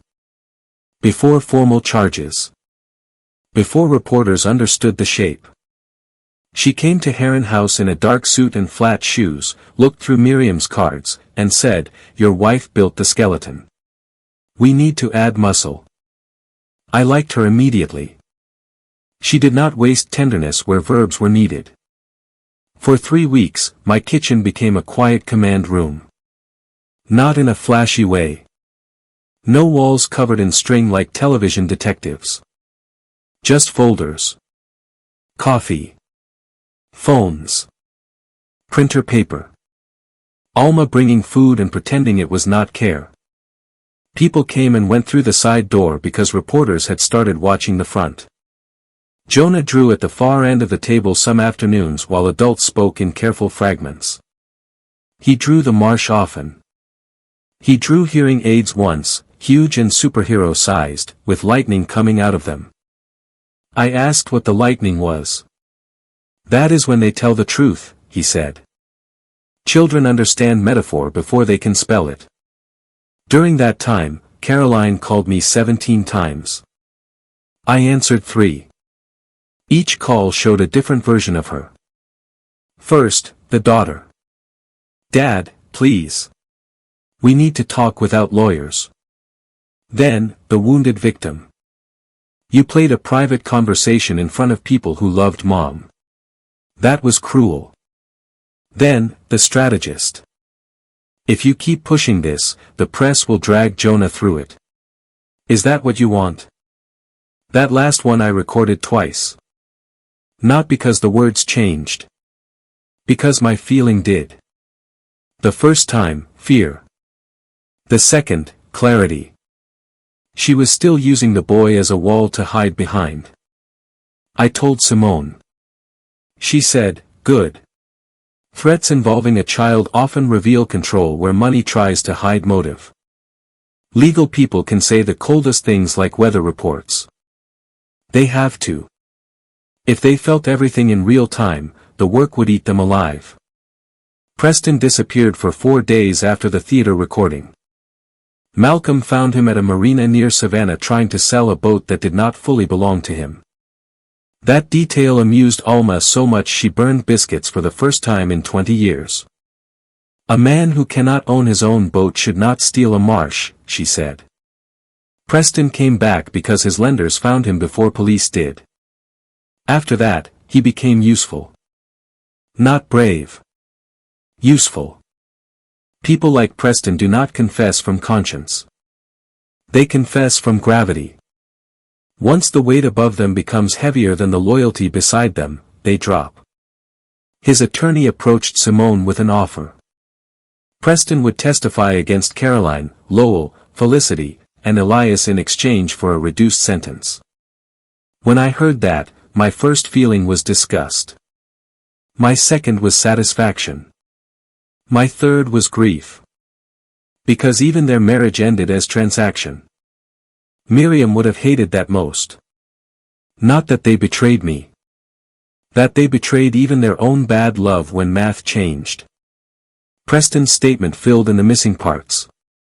Caroline had first discovered Preston's debt 2 years before Miriam died. At first she tried to fix it quietly. Alone. Then another. Then foundation money, moved through consultant invoices because she believed she could replace it after Herrenhaus sold. Lowell entered through Elias. Harbor Oaks entered through Lowell. The first elder sale, Cora Whitcomb, taught them how easily concern could become control when the right doctor signed the right sentence. By the time Miriam got sick, Caroline had already crossed lines she could not uncross. That was the part one needed to understand. Caroline did not wake up one day and decide to steal $11 million from her father. She made smaller bargains first. Just this transfer. Just this report. Just this pressure. Just this silence. Evil often grows by asking for temporary permission. Then it stays. Preston also told us about the peach drops. Not a dramatic poison. Nothing like that. A sedative prescribed to Caroline after panic episodes, then misused. Small amounts in tea or pudding made me slow, agreeable, foggy, especially when combined with wine. They had tested it twice. Once after Sunday dinner when I could not remember where I had placed Miriam's keys. Once before a meeting with Lowell when I felt sleepy and let Caroline answer questions for me. Those moments became notes in Lowell's report. Drug the man. Observe the fog. Call it decline. That was when I stopped wondering whether there was any limit. There was not. People who need you diminished will manufacture diminishment, then call it evidence. Renee's medical contact arranged blood and hair testing. The results supported repeated exposure to the sedative. Not enough to kill. Enough to matter. Enough to make every cup Caroline had handed me feel like a crime scene. I threw away every jar in my refrigerator. Alma watched me do it. When I reached the peach preserves Miriam had made the summer before she died, I froze. Those were not Caroline's. Those were Miriam's. Alma gently took the jar from my hand. This one stays, she said. I cannot eat it. I did not say eat it. I said it stays. Do not let that girl take peaches from you too. So the jar stayed. Top shelf. Unopened. A small act of resistance that would sound foolish to anyone who has never had ordinary things contaminated by betrayal. The hardest day before trial was not about Caroline. It was about Jonah. He came to Heron House after school, quiet, backpack hanging from one shoulder. His father had brought him. The custody order was still temporary, but stable. Jonah walked into the kitchen and looked at the table where the adult folders used to be. They were gone that day. I had cleared them because he was coming. He noticed anyway. Is Mom going to jail because of me? I closed my eyes for 1 second. Not long. Long enough to ask Miriam for the right kind of courage. Then I sat beside him. No. Your mom is facing consequences because of what adults chose to do. You told the truth. That is not the same thing as causing the truth. He looked at his hands. She said families do not tell on each other. Families do not poison each other either. He looked up fast. Maybe that was too direct. But I do not regret it. Children raised around manipulation hear too many soft lies. Sometimes they need a clean sentence. I added, a family secret that keeps someone safe until help arrives is one thing. A family secret that lets someone keep hurting people is another. He thought about that. Then asked, was Grandma keeping a secret with the blue folder? Smart boy. Painfully smart. Yes, I said. But hers was the first kind. She kept it so help could arrive when we needed it. He nodded slowly. So secrets can be tools or cages. I stared at him. 10 years old and already saying things adults should have carved over courthouses. Yes, I said. Exactly. That night I wrote the phrase down and placed it in Miriam's folder. Secrets can be tools or cages. It later became the first line on the wall of the Listening House Legal Clinic. Not my words. Jonah's. He earned them. After the verdict, I thought the anger would leave faster. It did not. Justice is not a drain. It does not empty you cleanly. It gives pain a place to stand and be recognized. That helps. It does not erase. For months after sentencing, I kept hearing Caroline's voice in ordinary rooms. Not hallucination. Memory. By Friday, Dad will be declared incompetent. Use him for the pledge. He will never know. Some mornings, I would put in my hearing aids and hesitate before turning them on. The devices had saved me. They had also become part of the injury. Renee understood. She invited me to her office and let me sit with a new pair on the table. Different model. Different shape. No caregiver access. No remote adjustments without a code only I knew. You do not have to keep using the old ones, she said. They are evidence. They were evidence. Now they are yours again only if you want them to be. That sentence mattered. Trauma steals ownership of ordinary things. Healing often begins with deciding what returns to you and what stays in storage. I chose the new pair. The old pair went into a display case at the Listening House months later, beside Miriam's blue folder and a copy of Jonah's dinner program. People ask why I display them. Because tools do not decide whether they serve harm or truth. People do. The final piece of closure came from a place I did not expect. Caroline wrote me a letter from prison. I left it unopened for 9 days. Not because I was strong. Because I was afraid. On the 10th day, I took it to the dock and opened it beside the marsh. Her handwriting was still neat. Of course it was. She wrote that prison was cold. That Preston had blamed her for everything. That Jonah had not answered her supervised letters. That she understood more now. Then came 3 pages of explanation. Debt. Fear. Pressure. Miriam's expectations. My distance during her childhood. Preston's weakness. Lowell's influence. Elias's promises. Some of it was true. That was the difficult part. Manipulators often include true ingredients in false meals. I had been distant when work consumed me. Miriam had expected a lot. Preston was weak. Elias did promise her escape. But none of those truths opened my phone and gave her access to my hearing aids. None put drops in pudding. None moved foundation money. None tried to send me to Harbor Oaks. Near the end, she wrote one sentence that I kept. I thought if I could control the story long enough, the facts would become manageable. That was the closest she came to confession without performance. I folded the letter and placed it in a box. Not Miriam's blue folder. A different box. Caroline did not belong in Miriam's protection anymore. She belonged in the record. That distinction gave me peace I did not know I needed. On the first anniversary of the theater recording, Jonah asked to hear the full audio. His father was against it.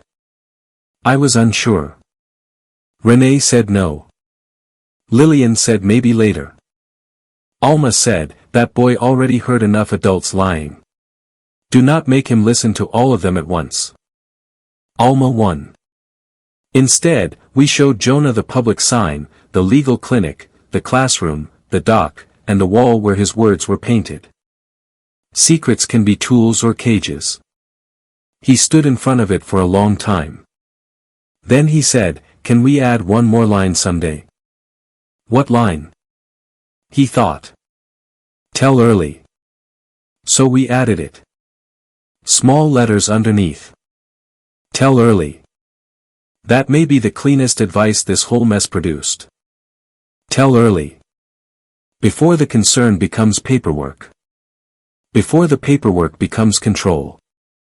Before control becomes a room, a facility, a locked door, or a life someone else narrates for you.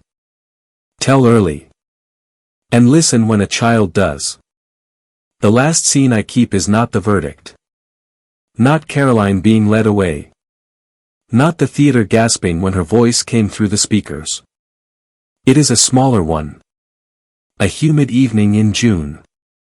The dock still warm under us. Jonah asleep in a chair on the porch after a long day helping Alma label seedlings for a marsh class. My new hearing aids on. The old ones locked in their display case inside. Miriam's peach preserve still unopened on the kitchen shelf. I sat alone until the light went thin and silver.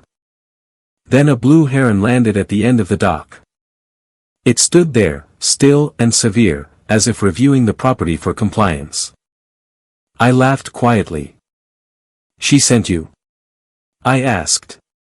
The bird ignored me. Miriam would have approved of that. Then my phone buzzed with a message from Lillian. First Legal Clinic helped 7 families today. 7. Not a huge number. Not a headline. 7 families who would not be as alone as I had almost been. I looked at the marsh, at the bird, at the house Miriam saved twice, once while living and once after death. And I finally understood what revenge had become. Not destruction. Replacement. They tried to turn Heron House into a sale. We turned it into a shield. They tried to turn my hearing into evidence against me. We turned it into evidence against them. They tried to make Jonah's fear useful. He turned it into truth. They tried to bury Miriam's will under procedure. She left procedure sharp enough to cut back. That is the kind of ending I can live with. Not clean. But useful. Not painless. But honest. And honest is enough to build on. Final closure scene. There was one more person I needed to see before I could stop checking every door twice. Cora Whitcomb. Bethany took me to Harbor Oaks after the state investigation began and before the facility was fully closed. The lobby looked exactly like the brochure Caroline had once placed in front of me. White chairs. Blue art. Soft music. A bowl of green apples nobody touched. Everything built to say safe without ever saying free. Cora sat near a window wearing red glasses and a cardigan with pearl buttons. She was smaller than I expected. That is a foolish thing to say about an 82-year-old woman, but I mean it differently. Her file had become large. Her name had become important. Her suffering had become evidence. Then I met her and remembered every case is still just one person in a chair. Bethany introduced me. Cora looked at my ears first. Then my face. "You are the man with the hearing aids," she said. "Yes, ma'am." "Good. I hope they work better than the people here." Bethany laughed and cried at the same time. Cora asked about Miriam. I told her Miriam had kept her name on an index card. That she had noticed something was wrong. That she had tried to leave a trail. Cora looked out the window for a long moment. "I told them my papers moved," she said. "They told me I was grieving. I told them the cottage was being stolen. They told me I was attached. I told them my mind was fine. They told me that was the problem. I had no answer for that. Some sentences are too true for response." She reached for my hand. Her grip was thin but firm. "Your wife listened," she said. "Yes. She did. Then use the house well. Do not make it pretty first. Make it useful first. Pretty can come after." That became our rule. Useful first. Pretty after. Miriam would have liked it. Alma liked it so much she wrote it on cardboard and taped it inside the pantry while we renovated. The first version of the listening house was not elegant. The office chairs did not match. The printer jammed every Thursday like it had religious conviction. The classroom smelled like paint and wet shoes. The dock railing needed sanding. The legal clinic used folding tables borrowed from the church. But people came. That mattered more. An old man whose nephew wanted him to sign away timber rights. A widow whose caregiver controlled her phone. A retired nurse whose daughter kept telling doctors she was confused whenever she asked about bank statements. A grandfather who could not afford hearing aids but had started nodding through family meetings because asking people to repeat themselves made him feel ashamed. We helped some. We could not help all. That was hard to accept. Miriam would have accepted it faster than me. She understood that good work is not proven false because it is unfinished. Caroline's name stayed out of the building as much as possible. Not hidden. Not erased. Just not centered. That was another decision. The story could have become about her forever if I let it. Her betrayal. Her trial. Her sentence. Her letters. Her absence. But Heron House existed before Caroline's crime and had to exist after it. That is how you keep revenge from becoming another prison. You let consequences happen. Then you build somewhere the guilty are not the main characters anymore. One afternoon, Jonah found me looking at the old display case. Inside were the hearing aids, the blue folder, the dinner program, and a small card explaining the case in plain language. He read it twice. Then asked, "Do you think people will believe it?" "Some will. Some will not." "Why not?" "Because believing stories like this means admitting they could happen close to you. A lot of people would rather call something impossible than admit they missed a warning." He thought about that. "I believed you. You warned me first." He shrugged. "Grandma warned me first." There it was again. Miriam, moving through us like weather through grass. I put my hand on his shoulder.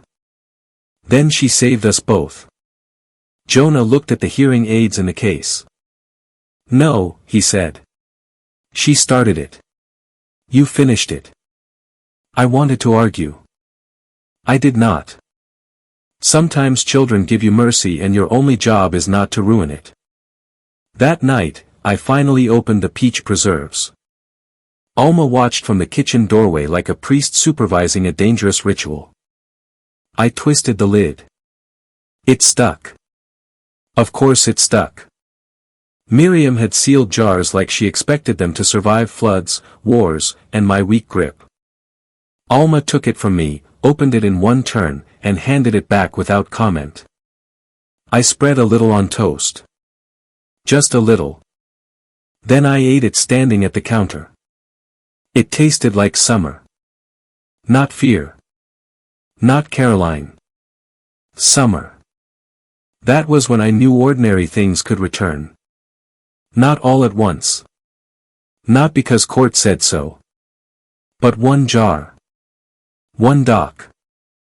One child laughing in the next room. One hearing aid turned on by my own hand. One story told in my own voice. That is enough for an ending. Maybe not the ending I wanted. But the one I can tell without lowering my eyes.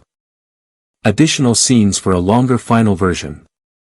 The first time I visited Harbor Oaks before the arrests, I went as a potential resident. That was Lillian's idea. I hated it immediately. Which usually meant it was useful. Felicity Grant called me personally the morning after Caroline told her I might be ready for a tour. Her voice was warm in that professional way that makes every word feel wrapped in a brochure. Mr. Bellamy, your daughter speaks so lovingly about you. We would be honored to show you what a peaceful transition can look like. A peaceful transition. People who sell cages almost never call them cages. They call them transitions. I agreed to come at 2. Before I left, Renee checked the hearing aids again and made sure the recording protection was active. Malcolm put a tracker the size of a shirt button inside my jacket lining. Alma handed me a paper bag with a biscuit in it. Do not eat their cookies, she said. You think everyone is poisoning me now? No.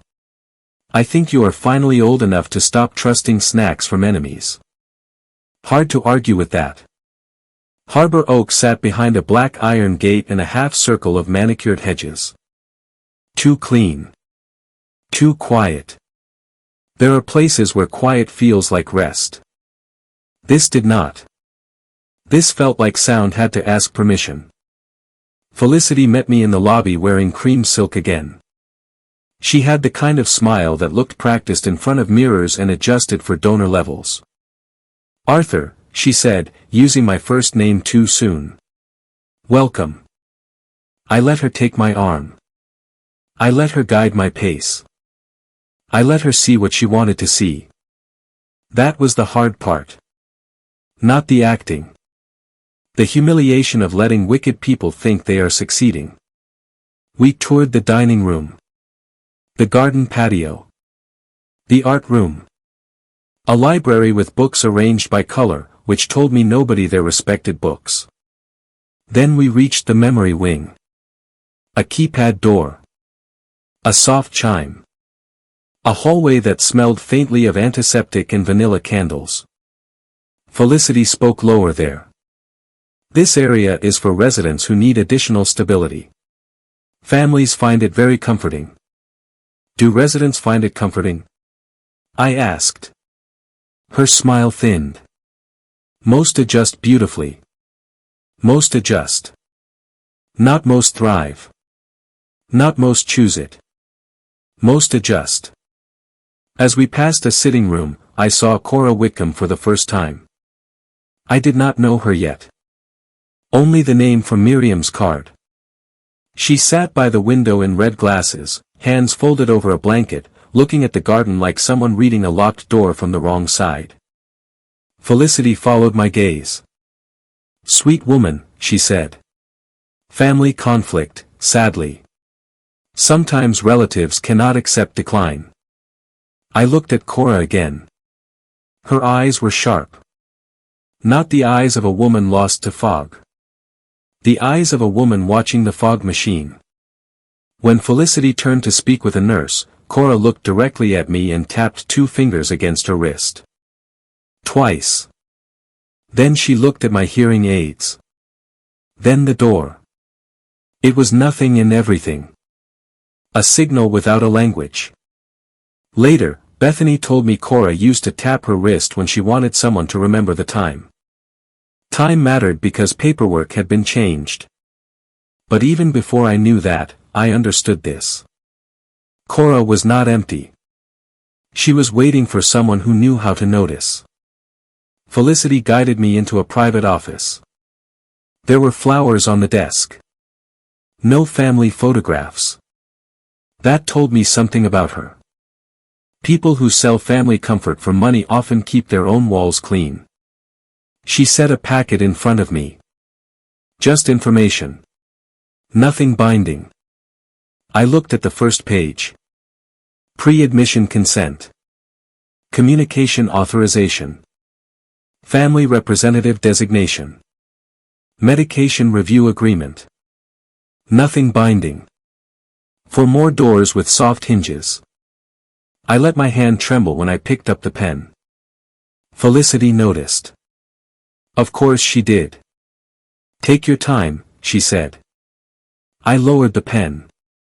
I should let Caroline read this. Caroline has already reviewed the structure. There it was. Already reviewed. Did she sign anything? Felicity paused. Small. Enough. She provided family intake background. Without me. Families often begin the process when a loved one is resistant. It can be an act of care. The hearing aids caught every word. I asked, what happens if a resident wants to leave? Her voice stayed soft. That depends on capacity status. Safety comes first. Who decides capacity? The physician team. Family. Court, when necessary. And if the resident disagrees? She smiled again. Disagreement is sometimes part of the condition. That sentence alone could have carried a whole case. Disagreement is sometimes part of the condition. The perfect doctrine of people who turn resistance into symptom. I left without signing. In the parking lot, my hands shook so badly I could not start the car at first. Not from fear. From the effort of not tearing those papers in half in her office. Malcolm called before I reached the road. You okay? No. Good. Means you paid attention. I told him about Cora. The wrist tap. The red glasses. The look. By evening, he had found Bethany. That is how another locked room opened. Bethany arrived 2 days later with a plastic storage bin and a rage that had learned manners only for court. Inside the bin were copies of Cora's letters. Not the ones Harbor Oaks had allowed.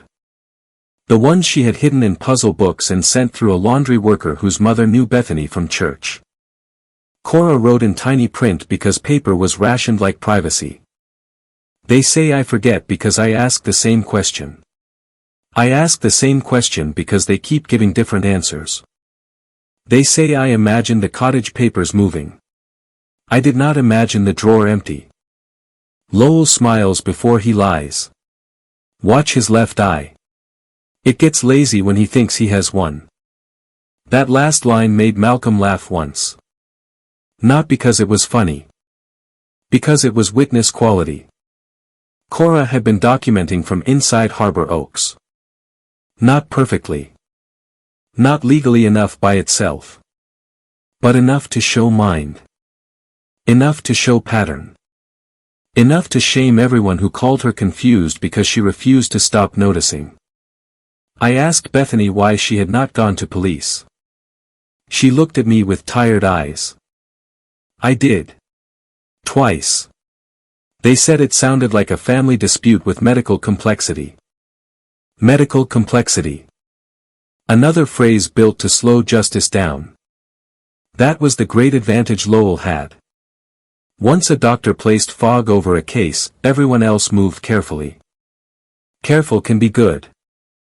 Careful can also become a hallway where nothing reaches the locked door in time. Miriam knew that.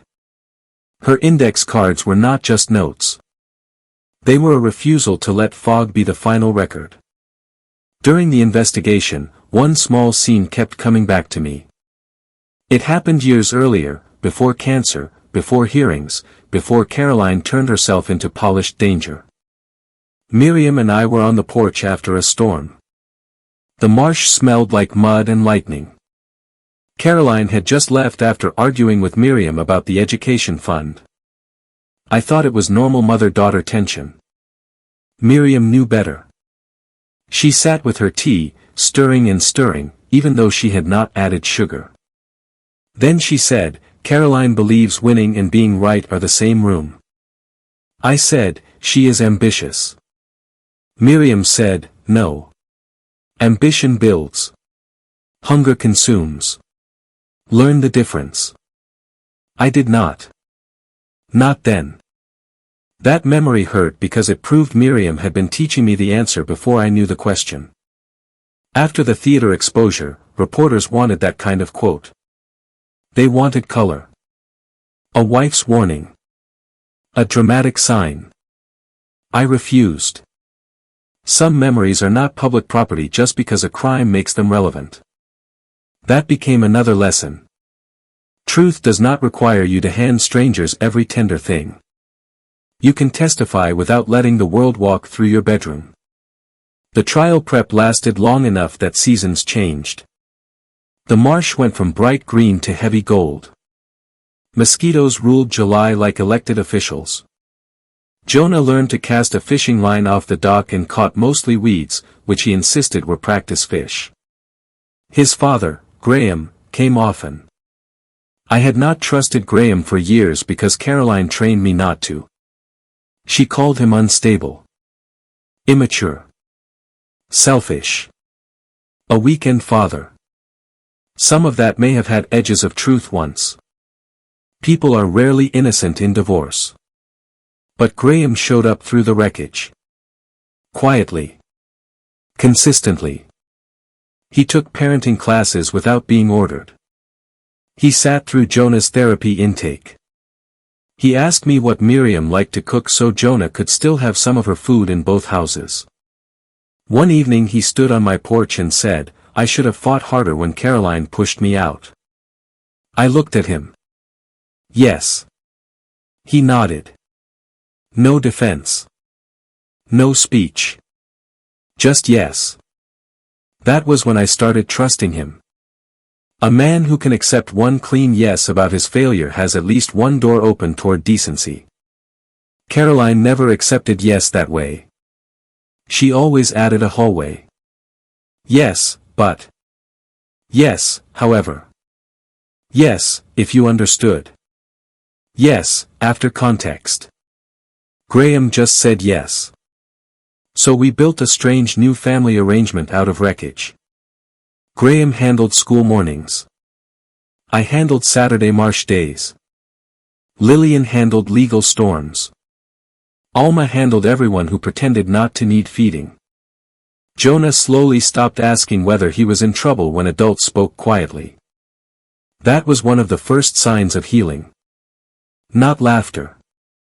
Not smiles. A child no longer assuming silence means danger. One afternoon, I found him sitting in the sewing room, looking at Miriam's unfinished quilt. He did not touch it. "Can this be finished?" he asked. "I do not know. Would it be wrong if someone else finished it?" I thought about that. The old me might have said yes. The grieving man in me wanted every unfinished thing to stay exactly as she left it, as if preservation could bargain with death. But the past is not honored only by freezing it. Sometimes it is honored by letting careful hands continue. "Maybe," I said, "it depends who and why." He nodded. Alma can sew. Alma can do everything except admit she is kind. That made him laugh. A week later, Alma agreed to help finish the quilt if Jonah chose one square. He chose blue fabric for the hearing aids. Gold thread for truth. Green for the marsh. No peach. He was very firm about that. The finished quilt hangs now in the listening house entry. People think it is decorative. It is not. It is a map. Miriam's pieces. Jonah's square. Alma's hands. My survival stitched into something warmer than a file. That mattered because the legal record, for all its power, is cold. It can punish. It can restore money. It can block a sale. It can name a crime. But it cannot tuck a frightened child into memory and make it softer. For that, you need other work. Quilts. Food. Tables. People showing up at the same time each week until the body believes the pattern.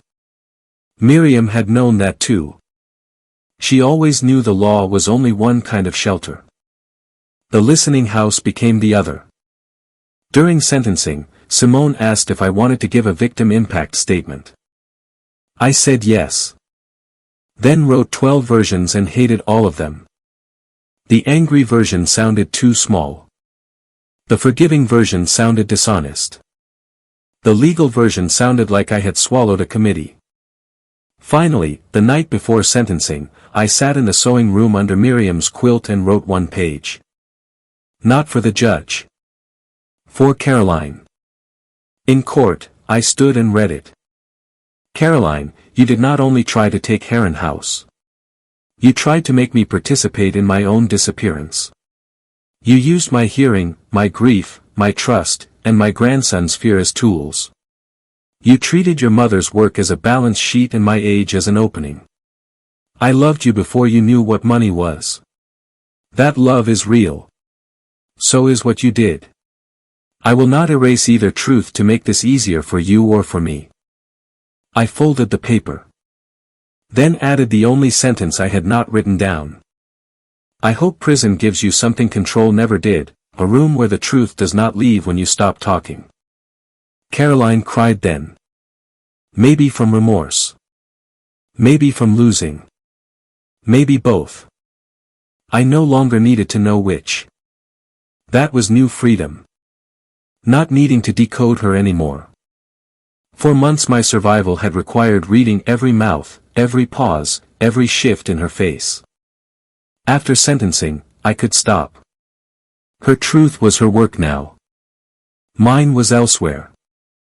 The first official case at the listening house came from a woman named Marjorie Dean.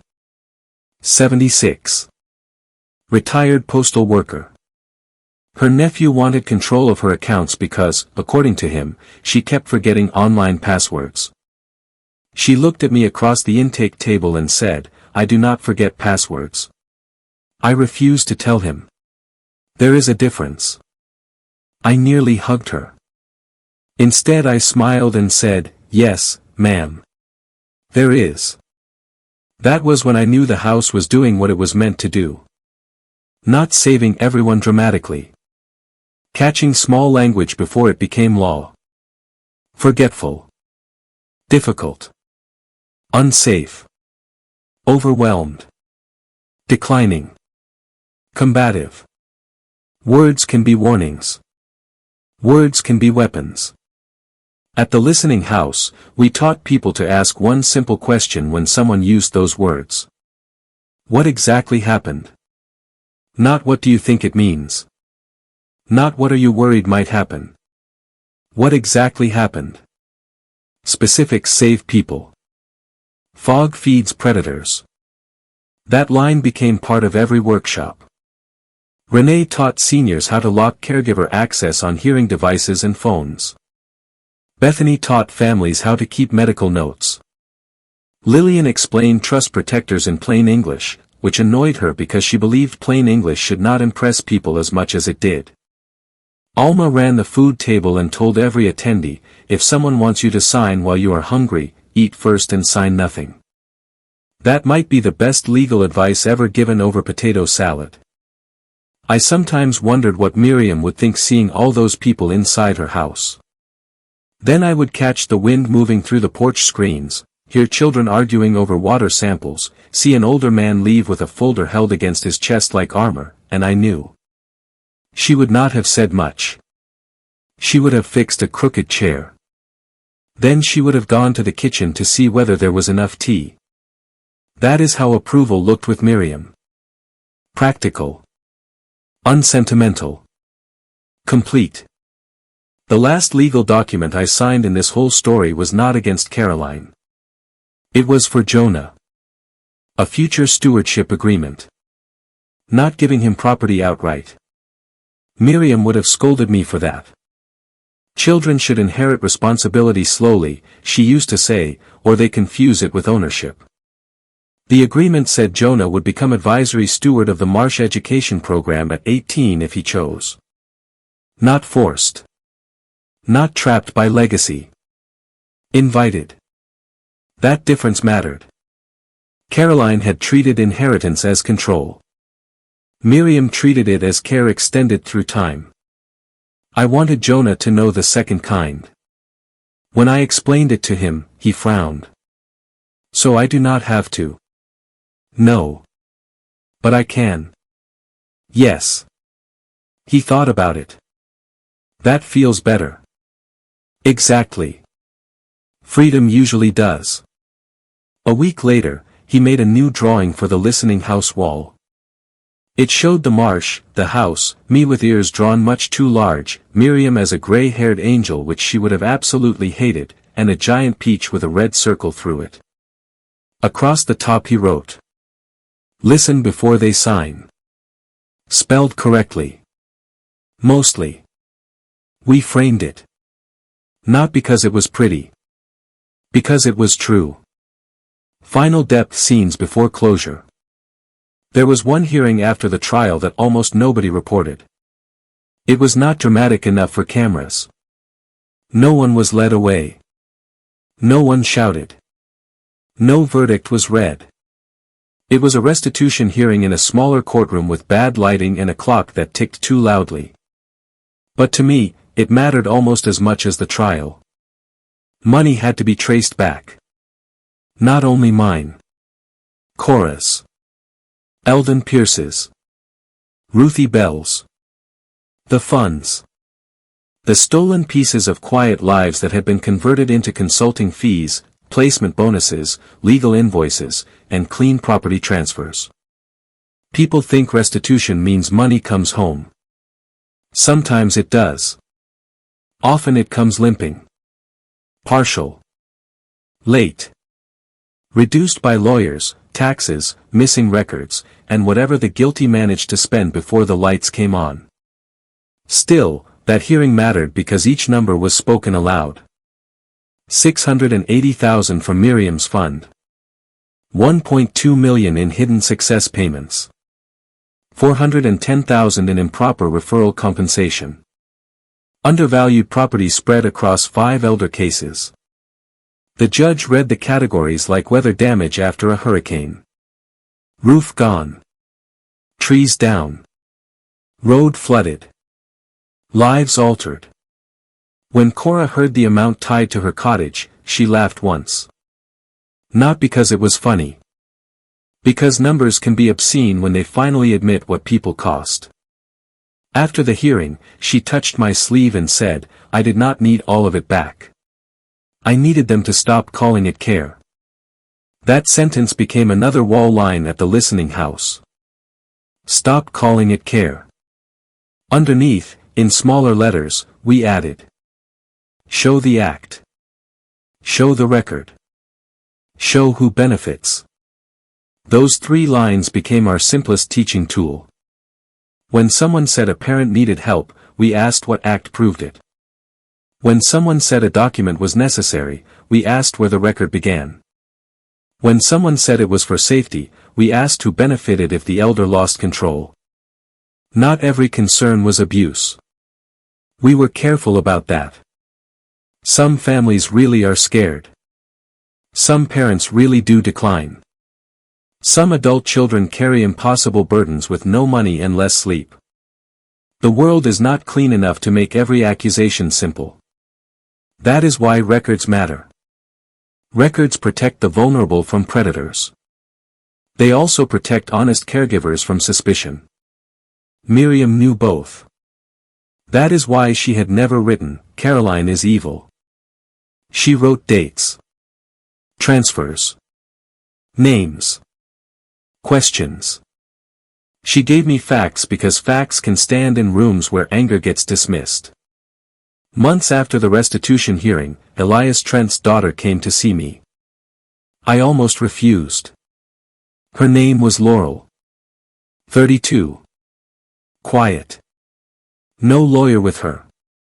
She stood on my porch holding a folder and looking exactly like a person whose last name had become a locked door. "I am not here to defend him," she said before I could ask. That was a good start. I let her sit in the porch chairs where Miriam used to grade essays. Laurel told me she had found storage boxes after Elias's accounts were frozen.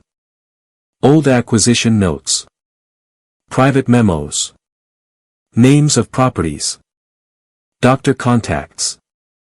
Family vulnerability notes. Not all tied to Caroline. Some went back years.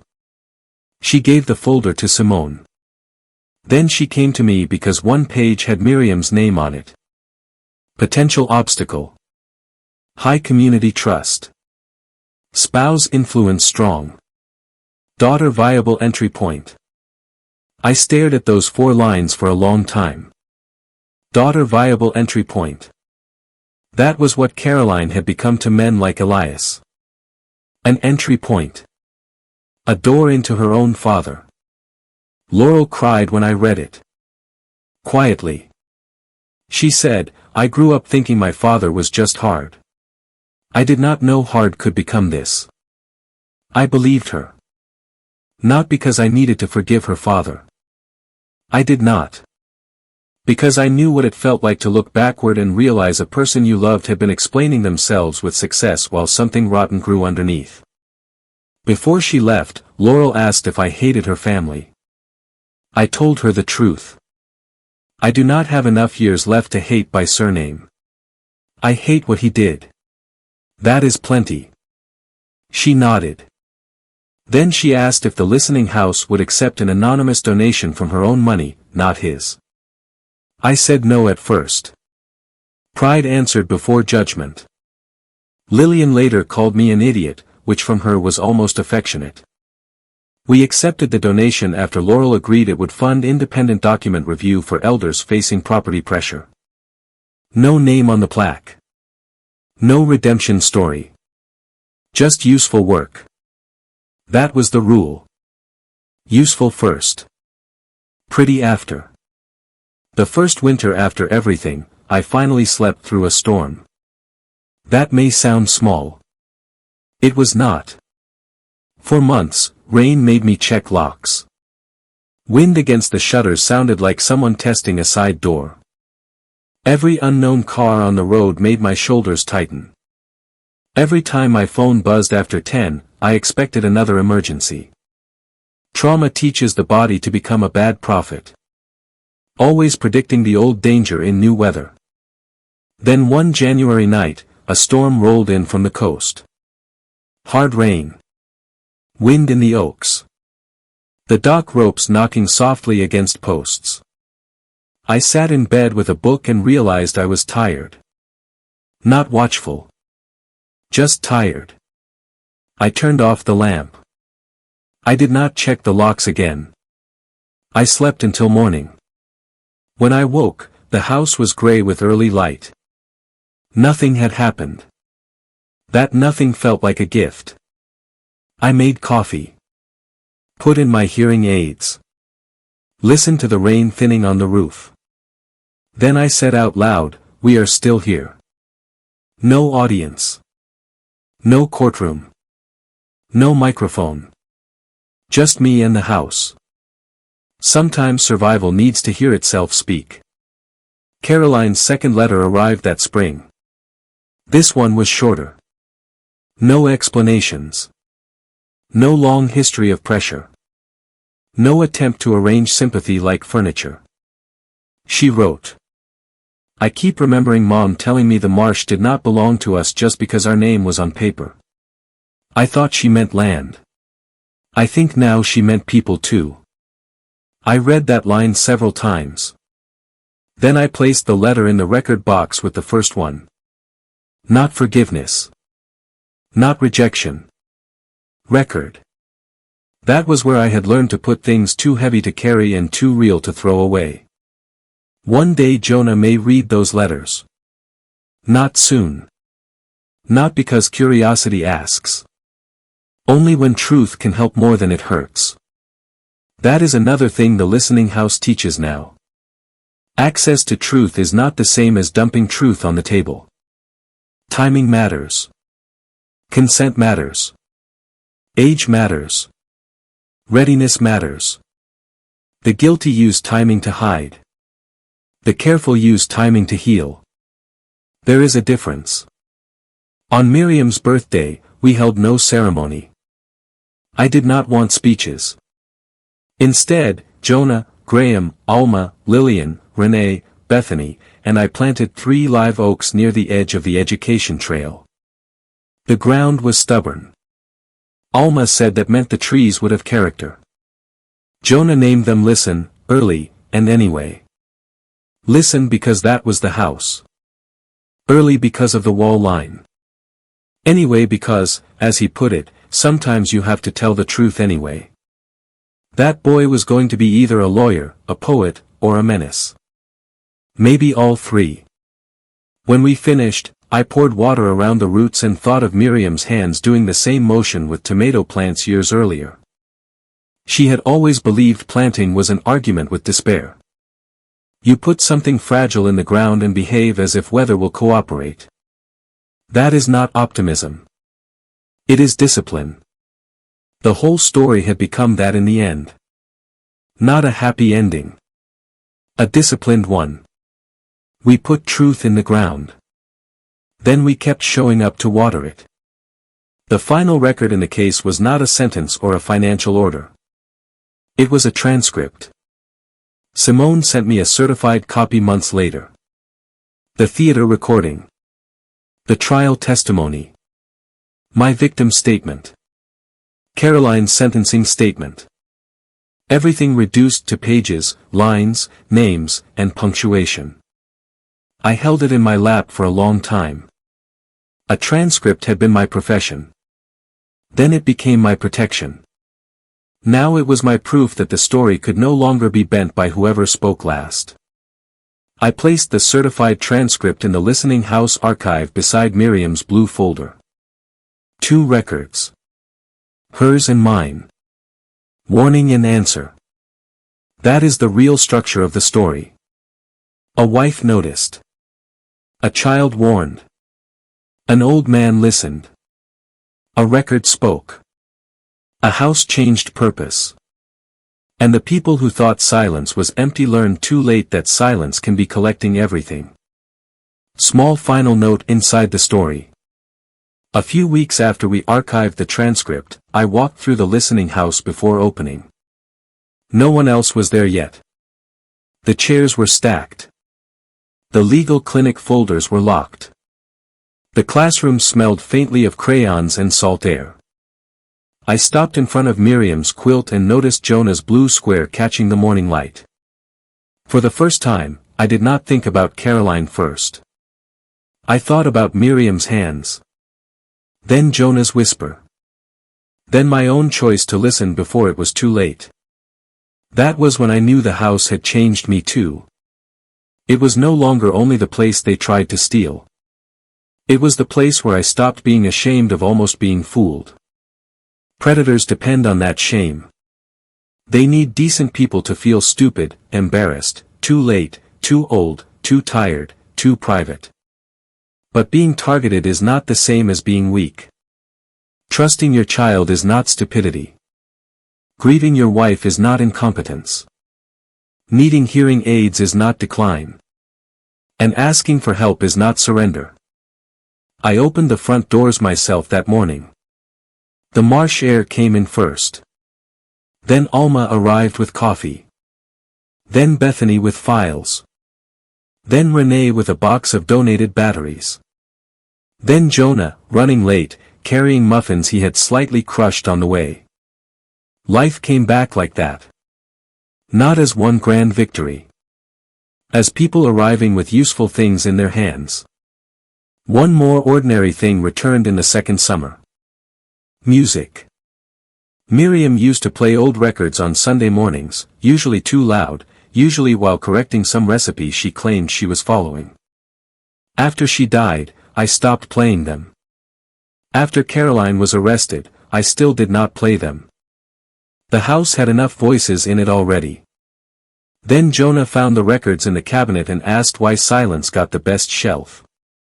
I had no answer. So we played one. The sound cracked at first. Old vinyl. Old speakers. Old man pretending dust was the reason his eyes watered. Jonah hated the first song. Alma loved it. Renee danced badly in the kitchen when she thought no one was looking. For 3 minutes, Heron House was not evidence, not trust property, not a clinic, not a headline. It was just a house with music in it. That mattered too. A place cannot only be saved from harm. It has to be returned to life. That became the final work. Not legal work. Human work. Letting rooms become rooms again. Letting food become food again. Letting a phone call after dark become just a phone call. Letting a hearing aid be a tool, not a warning. Letting a child laugh without checking the hallway first. I used to think justice was the end of fear. It is not. Justice is the point where fear stops being the only voice in the room. After that, you still have to live louder than what happened.